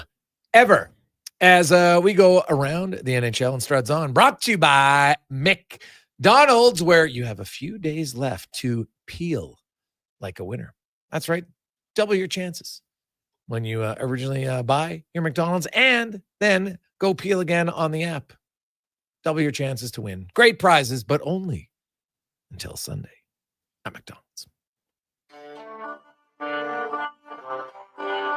The Jason Gregor Show presents Struds On. I don't believe in tea bags. I use loose leaf tea. And it is so much better than the tea bags. I'll eat tea bags. I'll Struds On. I'm not a huge DJ guy. I mean, I guess if you had me a couple glow sticks and a tight white t-shirt that I can get wet, maybe I'd be into it.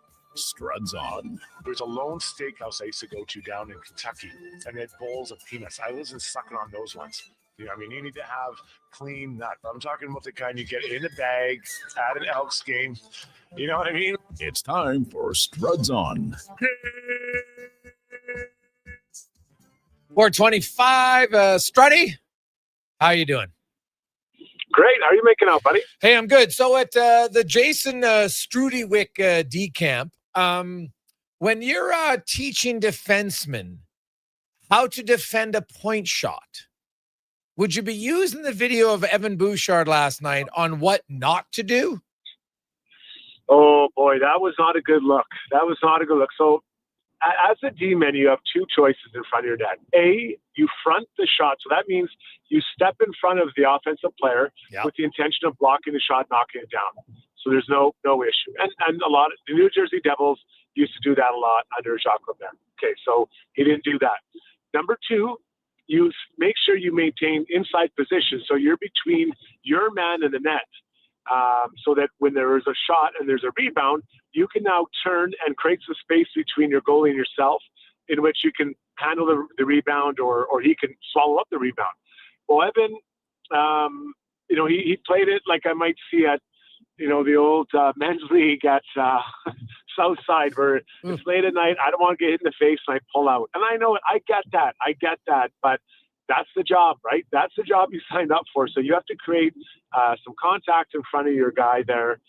He doesn't, and that's a tap in for P.S. Suter. That's an easy one. Yeah, it's just like in one split decision, and it cost your team the game, right? Like I've said, hey, you don't want to ever see that, but if you see it with a minute and a half into the game, at least you have 58 and a half minutes to try to make up for it, right? Like there's certain errors at certain times of the game, they're just more meaningful. And Bouchard's biggest issue early on, Struddy, is the timing of some of his errors and just the egregiousness of some of them.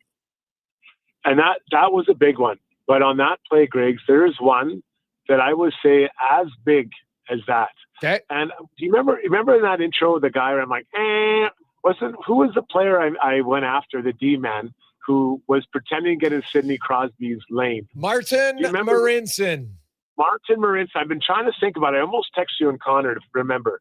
So there is a time where players, they don't want to get in the shooting lane. And what they do is they pretend to get into the shooting lane. They pretend they're getting there, knowing, they're not in the shooting lane. So if you go back and watch that, the puck goes from below the goal line all the way up to Cole Braco, who's known as having a heavy shot.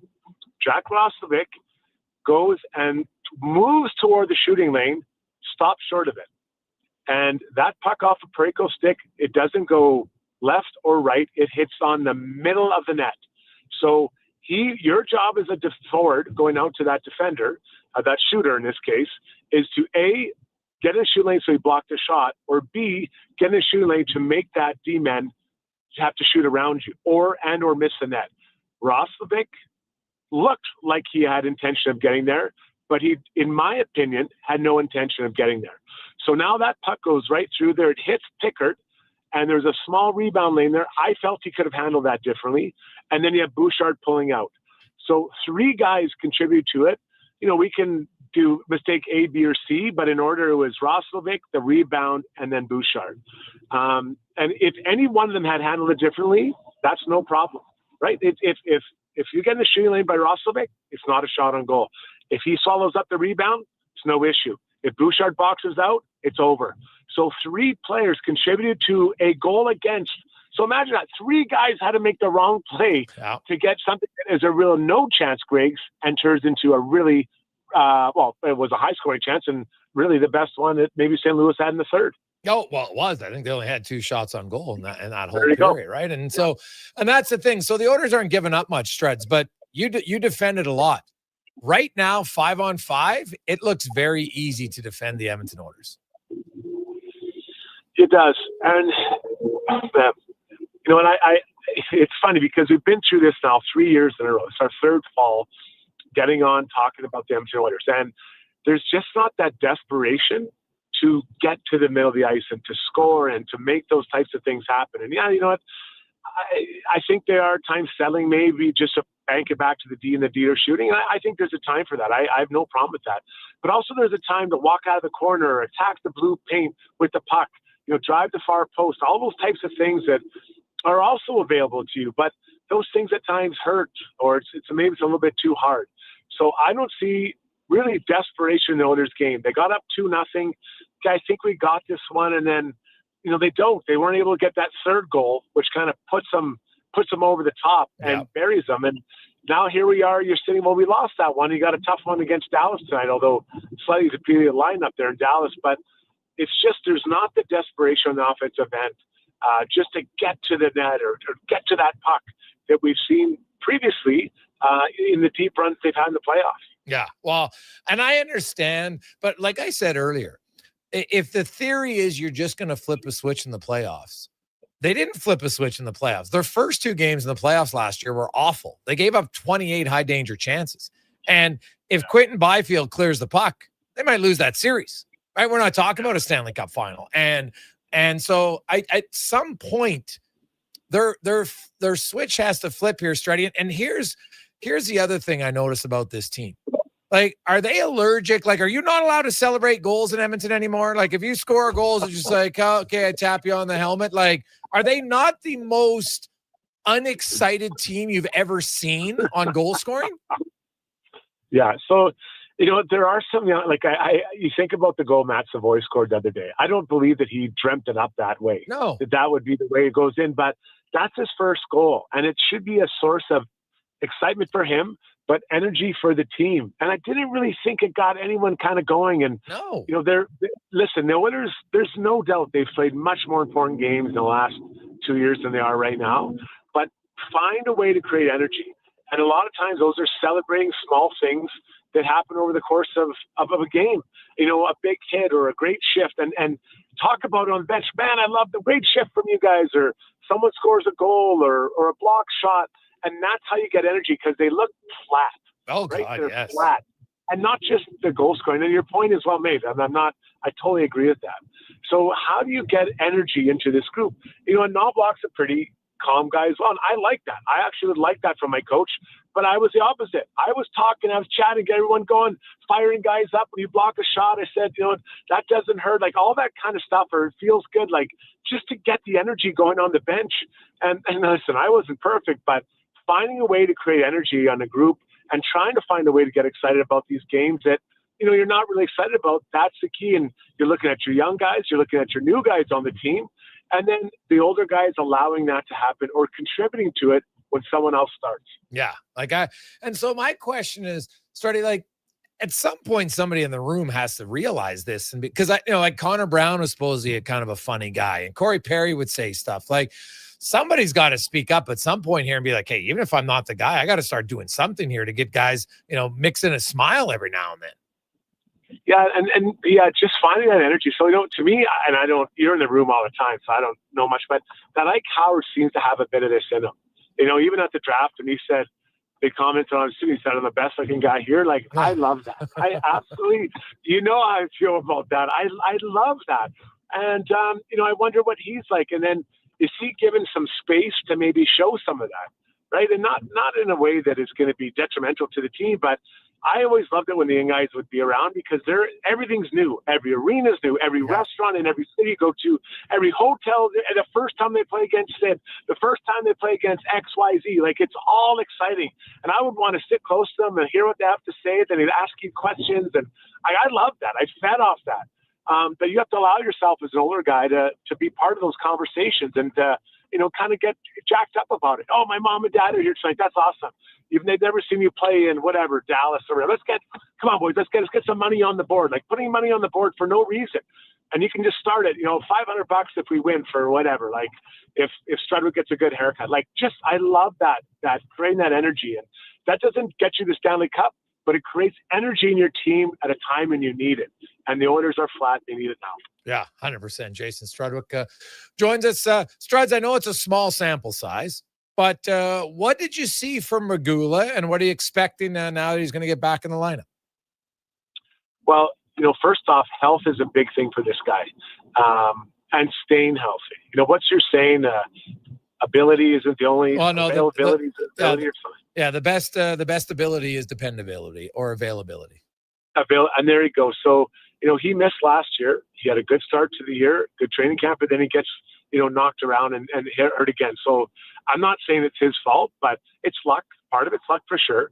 And if he can stay healthy, I think that's really important to him to be available to play and to establish himself as a player. So, he moves, for a big guy, he moves pretty well. He's lanky and takes away space. And I really want to see him use those assets. So squeeze guys, use your speed, your skating and your size and length to take away opposition's room.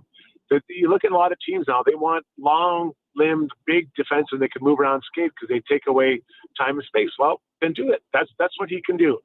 Some physicality would be nice. Come back with a bit of chip on your shoulder. The last time you played, you got rocked twice by the same guy. Yeah. Now, I don't expect him to fight Kane, but I would sure be mad and coming out and looking like someone's going to pay for that, what they did to me, or this guy did to me. So I'm hopeful that he can stay healthy and go in because I do believe he can move into being an upgrade on Stetcher, and then he's competing with Emerson. And the Oilers are better for it. But he's got to play, and he's got to continue to show he can improve and become what Bowman thinks he can be. Jason Strudwick joins us here on Sports 1440, Oilers Nation, YouTube, Facebook, X, Instagram, as well as Sports 1440. Struddy, at what point does it's early become passe? Well, I'm going to say when you start getting trouble in the standings. You look at it like who's really just taken off right now. And I know the Oilers have got a couple extra games played, and the win last night would have been huge for them. I think just for our points and buying them time, but they're kind of hanging around, and they're grabbing some points here and there. I don't know if there's any team that's just running away from them. So, once a team or two or three starts running away, now you got a bit of a problem because I'm guessing they still want to win the division. But so I'm giving them through the month at least, Griggs, as a collective. And then individually, that's where, when do player A, B, or C, if players need to get going and, can Connor find the gear that we've seen before? Leon's been pretty good. And can some of these guys find the gear that they need? And if they can, well, great. But it's the individuals and then the collective. I think there's a bit of a different timeline for both. Struddy, I have to ask you, what went through your range of emotions on Saturday night watching Game 7? Man, I had the Oilers game on and that game on side. I was in a hotel watching both, and I felt so bad for those guys. You could just tell how much fun they wanted to be. I don't know anyone who watched it wouldn't want to be in that clubhouse with those guys every day, shagging pop flies, hitting batting practice. Like, they're all just like such absolute beauties.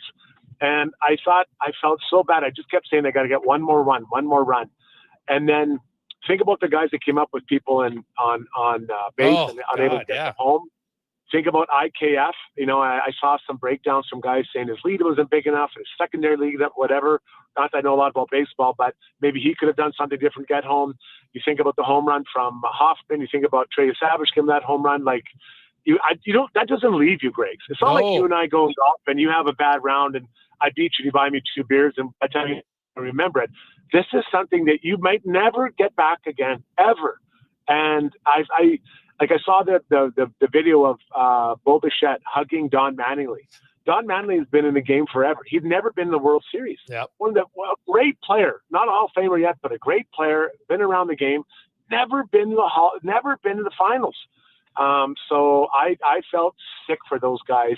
Give Dodgers credit, man. They earned it. They earned that thing. It wasn't easy. But God, I don't know. Now it's like the off season. What's going to happen, right? But in that moment, I felt terrible for him. Do you think they re-signed Bichette? Yeah, I'm reading all the reports. What does he want? How does he think? And the one I saw is interesting. Just one guy. He's a pretty simple guy, right? He's not going to make any crazy requests or anything like that. I think he'll want to know what's going on with the direction of the team, and then what's the money the Blue Jays are offering, and then does someone come in with a crazy offer for him, which is possible. He's a really good player, really, really good player, especially a good hitter. What he did on one leg. Mm-hmm. So I don't know. I want to believe he stays because of the relationship him and Vladdy have. What do you think? Well, I thought Cam Tate in his 2-minute warning yesterday had a pretty good point. He goes, everybody talks, it's family and we're so close in here and everything's great. And then a month later you leave because someone offers you $1 million extra a year. Well, you're already making $20 million or $19 million, whatever the number is going to be. Right. So, and he said, hey, McDavid, no, he didn't sign long-term, but he kept the exact same salary and McDavid, as he said in his interview, you can't be both. You can't want to say, I want to win and then take the most money. You can't really do both. Now, MLB is a little different because there's a salary cap, but we all know you can go over the salary cap, and obviously the Dodgers do and other teams do. But it's kind of interesting to me when you say, we're so tight and everybody loves each other, but you know what? Geez, these guys over here offered me, an extra year or whatever. And you're like, well, do you really love it or you just love the money that much? So that to me is kind of a fascinating one. Like he's going to get paid and he's already made, like the last few years he was only making $11 million a year, right? Like I think he's doing fine. It's going to come down to, and there's no guarantee you can win, but if you want to have fun and come to every day is more enjoyable, because I'm sure it's a grind, like any job, there's still days where it's a grind. And if you have more fun, then it's less of a grind, right? And that kind of comes back to my whole point study with the orders is the season's a grind. And right now, like I find they make their season longer. There's no smiling, at least outwardly. Like, I don't know, maybe they're all super jokey and ha behind closed doors, but I'd be surprised if a team was captain serious publicly, but super funny behind closed doors. Like they got to loosen up a little bit in Edmonton. Like you can't win the Stanley Cup in November. Just have fun with what you're doing and worry about the cup when the playoffs start. Yeah. And it's, your point's really well made. And because there are going to be really tough stretches where there's nothing going right. Like think back when Knobloch came, that was the darkest of times we could imagine, especially with the group they had. So finding some way of bringing some energy, I think will be important. Just feeling good about what you're doing and enjoying it. It's a grind, man. It's awesome grind. Like I love it. I don't regret it. It's a grind sometimes, and finding that energy. And maybe that's something Knobloch kind of help, and maybe give the guys leeway to go for it and say, hey, let's Connor, Darnell, like it's okay to show you're having fun out there, right? Like let it go. Mm-hmm. Let this happen, man. Like, give them permission. Yeah. Well, Stan Bowman mentioned at the start of the year in an interview on our show, he's like, we need to, they talked about wanting to have a little bit more fun. I think they have a very serious group, and that's okay. And just because you're serious or have a smile and a laugh doesn't mean you're not serious. You don't want to win. It just means you realize that you can do both.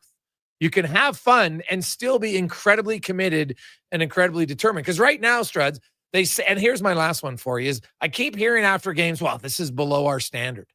Well, what the hell's your standard? Because it's whatever your standard is, you're not adhering to it. You're not adhering to the offensive zone 5-on-5. You're not adhering to it in the defensive zone.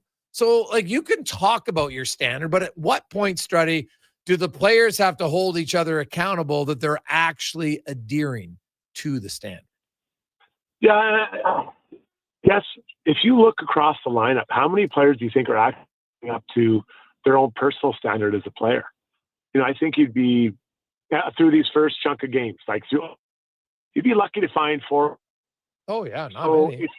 There's not many. So the whole group as individuals, as few of them that have gotten to the level that we haven't set the standard. They set the standard about the way they can play. And then you give a bit of a pass to the young guys. They're trying to figure that out. But I think that it's just so early. These guys have done so much together, this core. I have a hard time envisioning themselves giving it to each other just yet. I think there's some time to kind of work this out. Okay. And don't forget, Zach Hyman's coming back pretty soon. And I think that helps a lot. Well, on paper, it should. I don't think there's any question that the return of Hyman's going to help in different areas. No question. So we'll see how it goes. And lastly, we did have a guy from Dallas on. He had mentioned the Bouchard slash and the Nurse play on hints that maybe Dallas will have some retribution tonight. They have beaten the Oilers lost to the Oilers twice in a row in conference finals. So I'm sure there's some built-in animosity. Do you think there's any chance the Stars try to send a message to Edmonton tonight? If you're an Oilers fan, you're praying that they do. Yes. You're praying that they do. Not because you want to see, big brawls or anything, but bringing an emotion out. Sometimes a big brawl or a big fight just gets everyone going, gets everyone excited again. So Oilers fans, pray that someone does it. Now, the problem is there's no Jamie Benn, and I think he's the ringleader of that. I totally agree. Yeah. So is it Jason Robertson is going to go and challenge Connor McDavid at center? But Greg, if they would be doing the Oilers a favor. Yeah. So pray, Oilers fans, that someone does something and they get it going. Yeah, it would. I totally agree with you that it would be great to see. Stridy, enjoy the game. We'll see if the Oilers can find some momentum tonight in Dallas. Appreciate your time. Thanks, buddy. Talk to you later. It's Jason Strudwick, co-host of the Got Your Back podcast. We'll take a quick break. We'll return. 5 questions on the Jason Gregor Show, presented by PlayAlberta.ca. Think your credit's not good enough for a new ride? Think again. Go Auto's car loan calculator is here to help. No commitments, no credit hits, just real answers. You tell us a few things, and we'll show you what you can afford. Text credit to 780-777-7777. That's credit to 780 all sevens. Go Auto. We do the math, so you can do the driving. At Papa John's, our butter chicken pizza is a Canadian favorite, and we think we know why. We start with a velvety, tangy, and subtly sweet sauce. Then it's our better ingredients: fresh, never frozen original dough, juicy grilled chicken, and crunchy green peppers and onions. Sounds delicious, right? Well, wait till you try it. It's butter chicken made better. Order your large butter chicken pizza today for only $19.99. Better ingredients, better pizza, Papa John's. Proudly locally owned and operated. And here comes Action Electrical Service Team sprinting onto the scene. These are your first responders for any electrical emergency. That's right. With their fleet of service vans and specialized gear, they assess, they service, and maintain electrical lighting and automation systems. They're all about rapid response. Quick diagnostics and repairs to restore power and safety fast. Hire the Action Electrical team to bring home a win for your project. Visit actionelectrical.net. Get Black Friday prices now at The Brick. Skip the line and save big. Get 65% off genuine leather and reclining sofas when you buy the matching Love Cedar chair. Plus, get up to 25% off bedroom and dining furniture. And buy more, save more. Get up to an extra $1,000 off select major kitchen appliances. Mattresses are up to 40% off. And with every mattress purchase, you're entered for a chance to win a cruise. Some exclusions apply. See in-store for details. The Brick, saving you more. The job isn't done until the last load is hauled, and having a semi-trailer out of commission is not an option. Whether replacing or adding to your convoy, Edmonton Trailer has a huge inventory of new and used semi-trailers, trusted by the gravel, logging, oil field, fluids, and freight industries. Find a trailer right for you online or at one of their 3 locations. For sales, service, parts, rental, and finance, when you're in it for the long haul, Edmonton Trailer. They're not just a grocery store. They're a butcher, a baker, a cafe, deli, rotisserie, pizza, and restaurant, all under one roof. Loca Quality Market does food differently with 2 locations to serve you. Edmonton and Sherwood Park. Visit loca.ca. Increase your lean muscle mass and fight age-related energy decline with Regenerlife Creatine. This high-quality third-party tested supplement helps replenish your body's energy stores to support your resistance training. Find it at Vitality Health Foods, where customer appreciation is the first Tuesday and Wednesday of every month. I'm getting McDonald's. You want anything? Oh, yeah. I'll get I've got to get 2 cheeseburgers, medium fries, and a medium fountain drink for $9.99. Hey, maybe I'll eat 1 cheeseburger right away and save one for later. Maybe I'll stack them and eat them both at once. Options. Oh, delicious, delicious options. So 2 cheeseburgers, fries, and drink? How'd you know? You were thinking out loud again. Get yourself a 2 cheeseburger meal for just $9.99 plus tax for a limited time only at participating McDonald's restaurants. Across rural Alberta, volunteers and community groups work hard to make life better for their neighbors, creating new playgrounds, better rinks, and gathering places that bring us together. Vision Credit Union is proud to lend these local heroes a helping hand. Apply today for a Helping Hand grant up to $10,000 to support your community's next big idea. Let's make great things happen together. Applications are open until January 31st, 2026. Learn more at whatsyourshare.ca.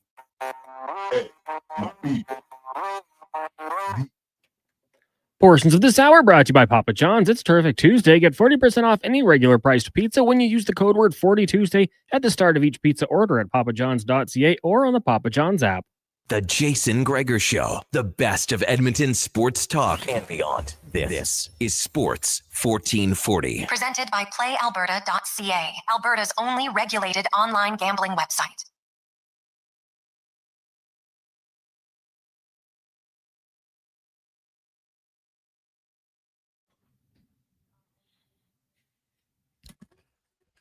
$4.50. Welcome back to the Jason Gregor Show on Sports 1440, Sports 1440.ca, Orders Nation, YouTube, Facebook, X, Instagram, as well as Sports 1440 YouTube. Thanks very much for listening and watching. We have the pregame show coming up. Orders taking on the Stars. Puck drop about 6:10-ish tonight in Dallas. It'll be Stuart Skinner versus Casey DeSmith in goal. Alec Regula will play. He returns to the lineup after missing 12 games. Played the opening 2 games and then got rocked in the second game against Vancouver and hasn't played since, but he will be back in the lineup tonight for the Edmonton Oilers. We'll find out any other lineup changes momentarily. It's fine now to get to the 5 questions brought to you by The Brick, where saving you more is what they do. Is they got some unreal pre-Black Friday pricing right now. 6% off mattresses. Also, if you're getting leather couch, you want to get the matching love seater chair. 6% off at The Brick and thebrick.com. It's time for 5 questions on the Jason Gregor Show. All right, Jason, question number 1. Will the Oilers bounce back tonight? And let's throw in a bold prediction as well. Oh, God. Well, my bold prediction is the Oilers will score 2 goals, 5-on-5, which seemed like a big win. No, man. I don't have a lot of faith in the Oilers finding a way to win, but just when you think that, they'll probably win. I think it's going to be a low-scoring game. So that's what I'm going to say. I'm with you. I think they'll be just kind of a boring road game. I'm going to say 3-1 with an empty net, and Evan Bouchard scores a goal on... he just scores a goal. Let's leave it at that.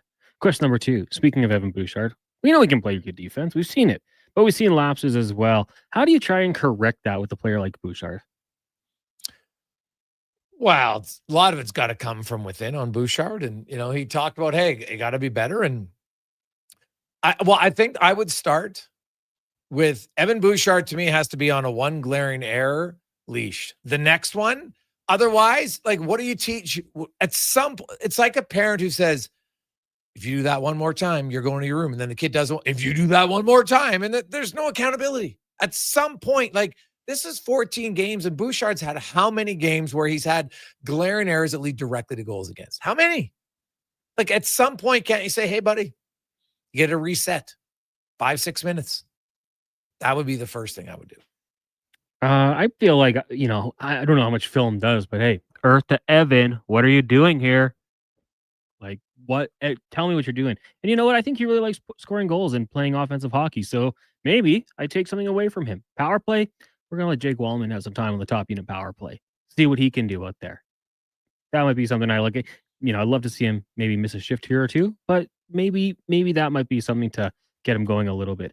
Question number 3. Was there a trade in the NFL that you liked the most today for their team? Well, probably the Colts trade, man. Sauce Gardner's legit good.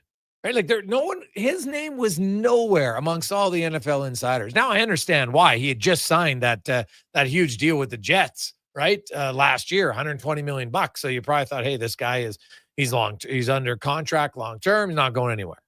So not only do I like it for the Colts, man, if you're Sauce Gardner, like imagine the pep in his step. You're going from the Jets, who eternally suck, to the Colts now, who are one of the biggest surprises in football. And they might have the best secondary in the league now. Yeah, I mean, I'm with you. Changing lifestyle too, hey, going from the Big Apple to Indiana, slow things down a little bit. I like that move, but I like Rashid Shaheed as well. I think that's going to be a really good move for the Seattle Seahawks. Like I said, not the biggest deal, but what you gave up for him wasn't that much. And a guy who can stretch the field in that division, giving Sam Darnold a big deep threat, I really do like that one as well. Question number 4 for you. Of the NFL season, we're about halfway through week 9, wrapped up. What has been the best story for you and the most disappointing story for you? Well, the biggest surprise, I think, would be the Colts. And not only that they're winning, like they scored the most points in NFL history through 6 games. Like nobody had Daniel Jones and the Colts. Now, Jonathan Taylor's had an unreal resurgence, which is wonderful to see. So they have to be my biggest positive surprise story. Biggest disappointment? That's a good question. It's got to be the Ravens. Yeah, I'll go with the Ravens. I think, when it comes to good stories, turnaround, I think the New England Patriots deserve a lot of credit. Yeah. Top in their division, obviously, with the game in hand of the Bills. But what Mike Vrabel's done, I don't think this is much of a surprise. Easier schedule, I'll give them that, but they've done the job. You can only play who's in front of you.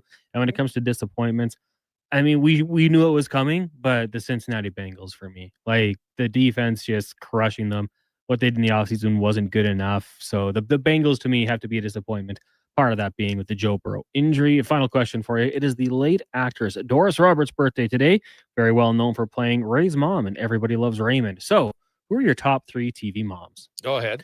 Well, I got to go with from the Brady bunch, Carol Brady, taking over the family, a lot of kids, a lot of mayhem going on there. I think Carol always did a good job. Had, help from Alice, I believe. But Jill Taylor, another one, 3 boys from Home Improvement. I always thought she did a pretty good job. And I mean, Tim was kind of he's a wild man in itself. And then number 1, it's got to be Marge Simpson. When you have to deal with Homer and Bart and still keep things going, got to give her credit. So she would be number 1 for me. There's a lot of good ones. I'll think of a few different ones. I'm going to go number 3 for me. I'm going to go with Kitty Foreman. That 70s show? Yeah. Yeah. Dealing with Red at times. She also is pretty funny. Number 2, I'm going to go with Claire Huxtable. Go way back in time, especially what you learned afterwards on what a POS Mr. Crosby really was in real life. So I'm going to give Claire a nod. And number 1 for me, Cons is going to be a little bit different just because I thought she was so funny. She had some of the greatest lines, but I'm going with Sophia Petrillo. Golden Girls. Golden Girls, buddy. Yeah, she was hilarious. Picture this, Sicily, 1922.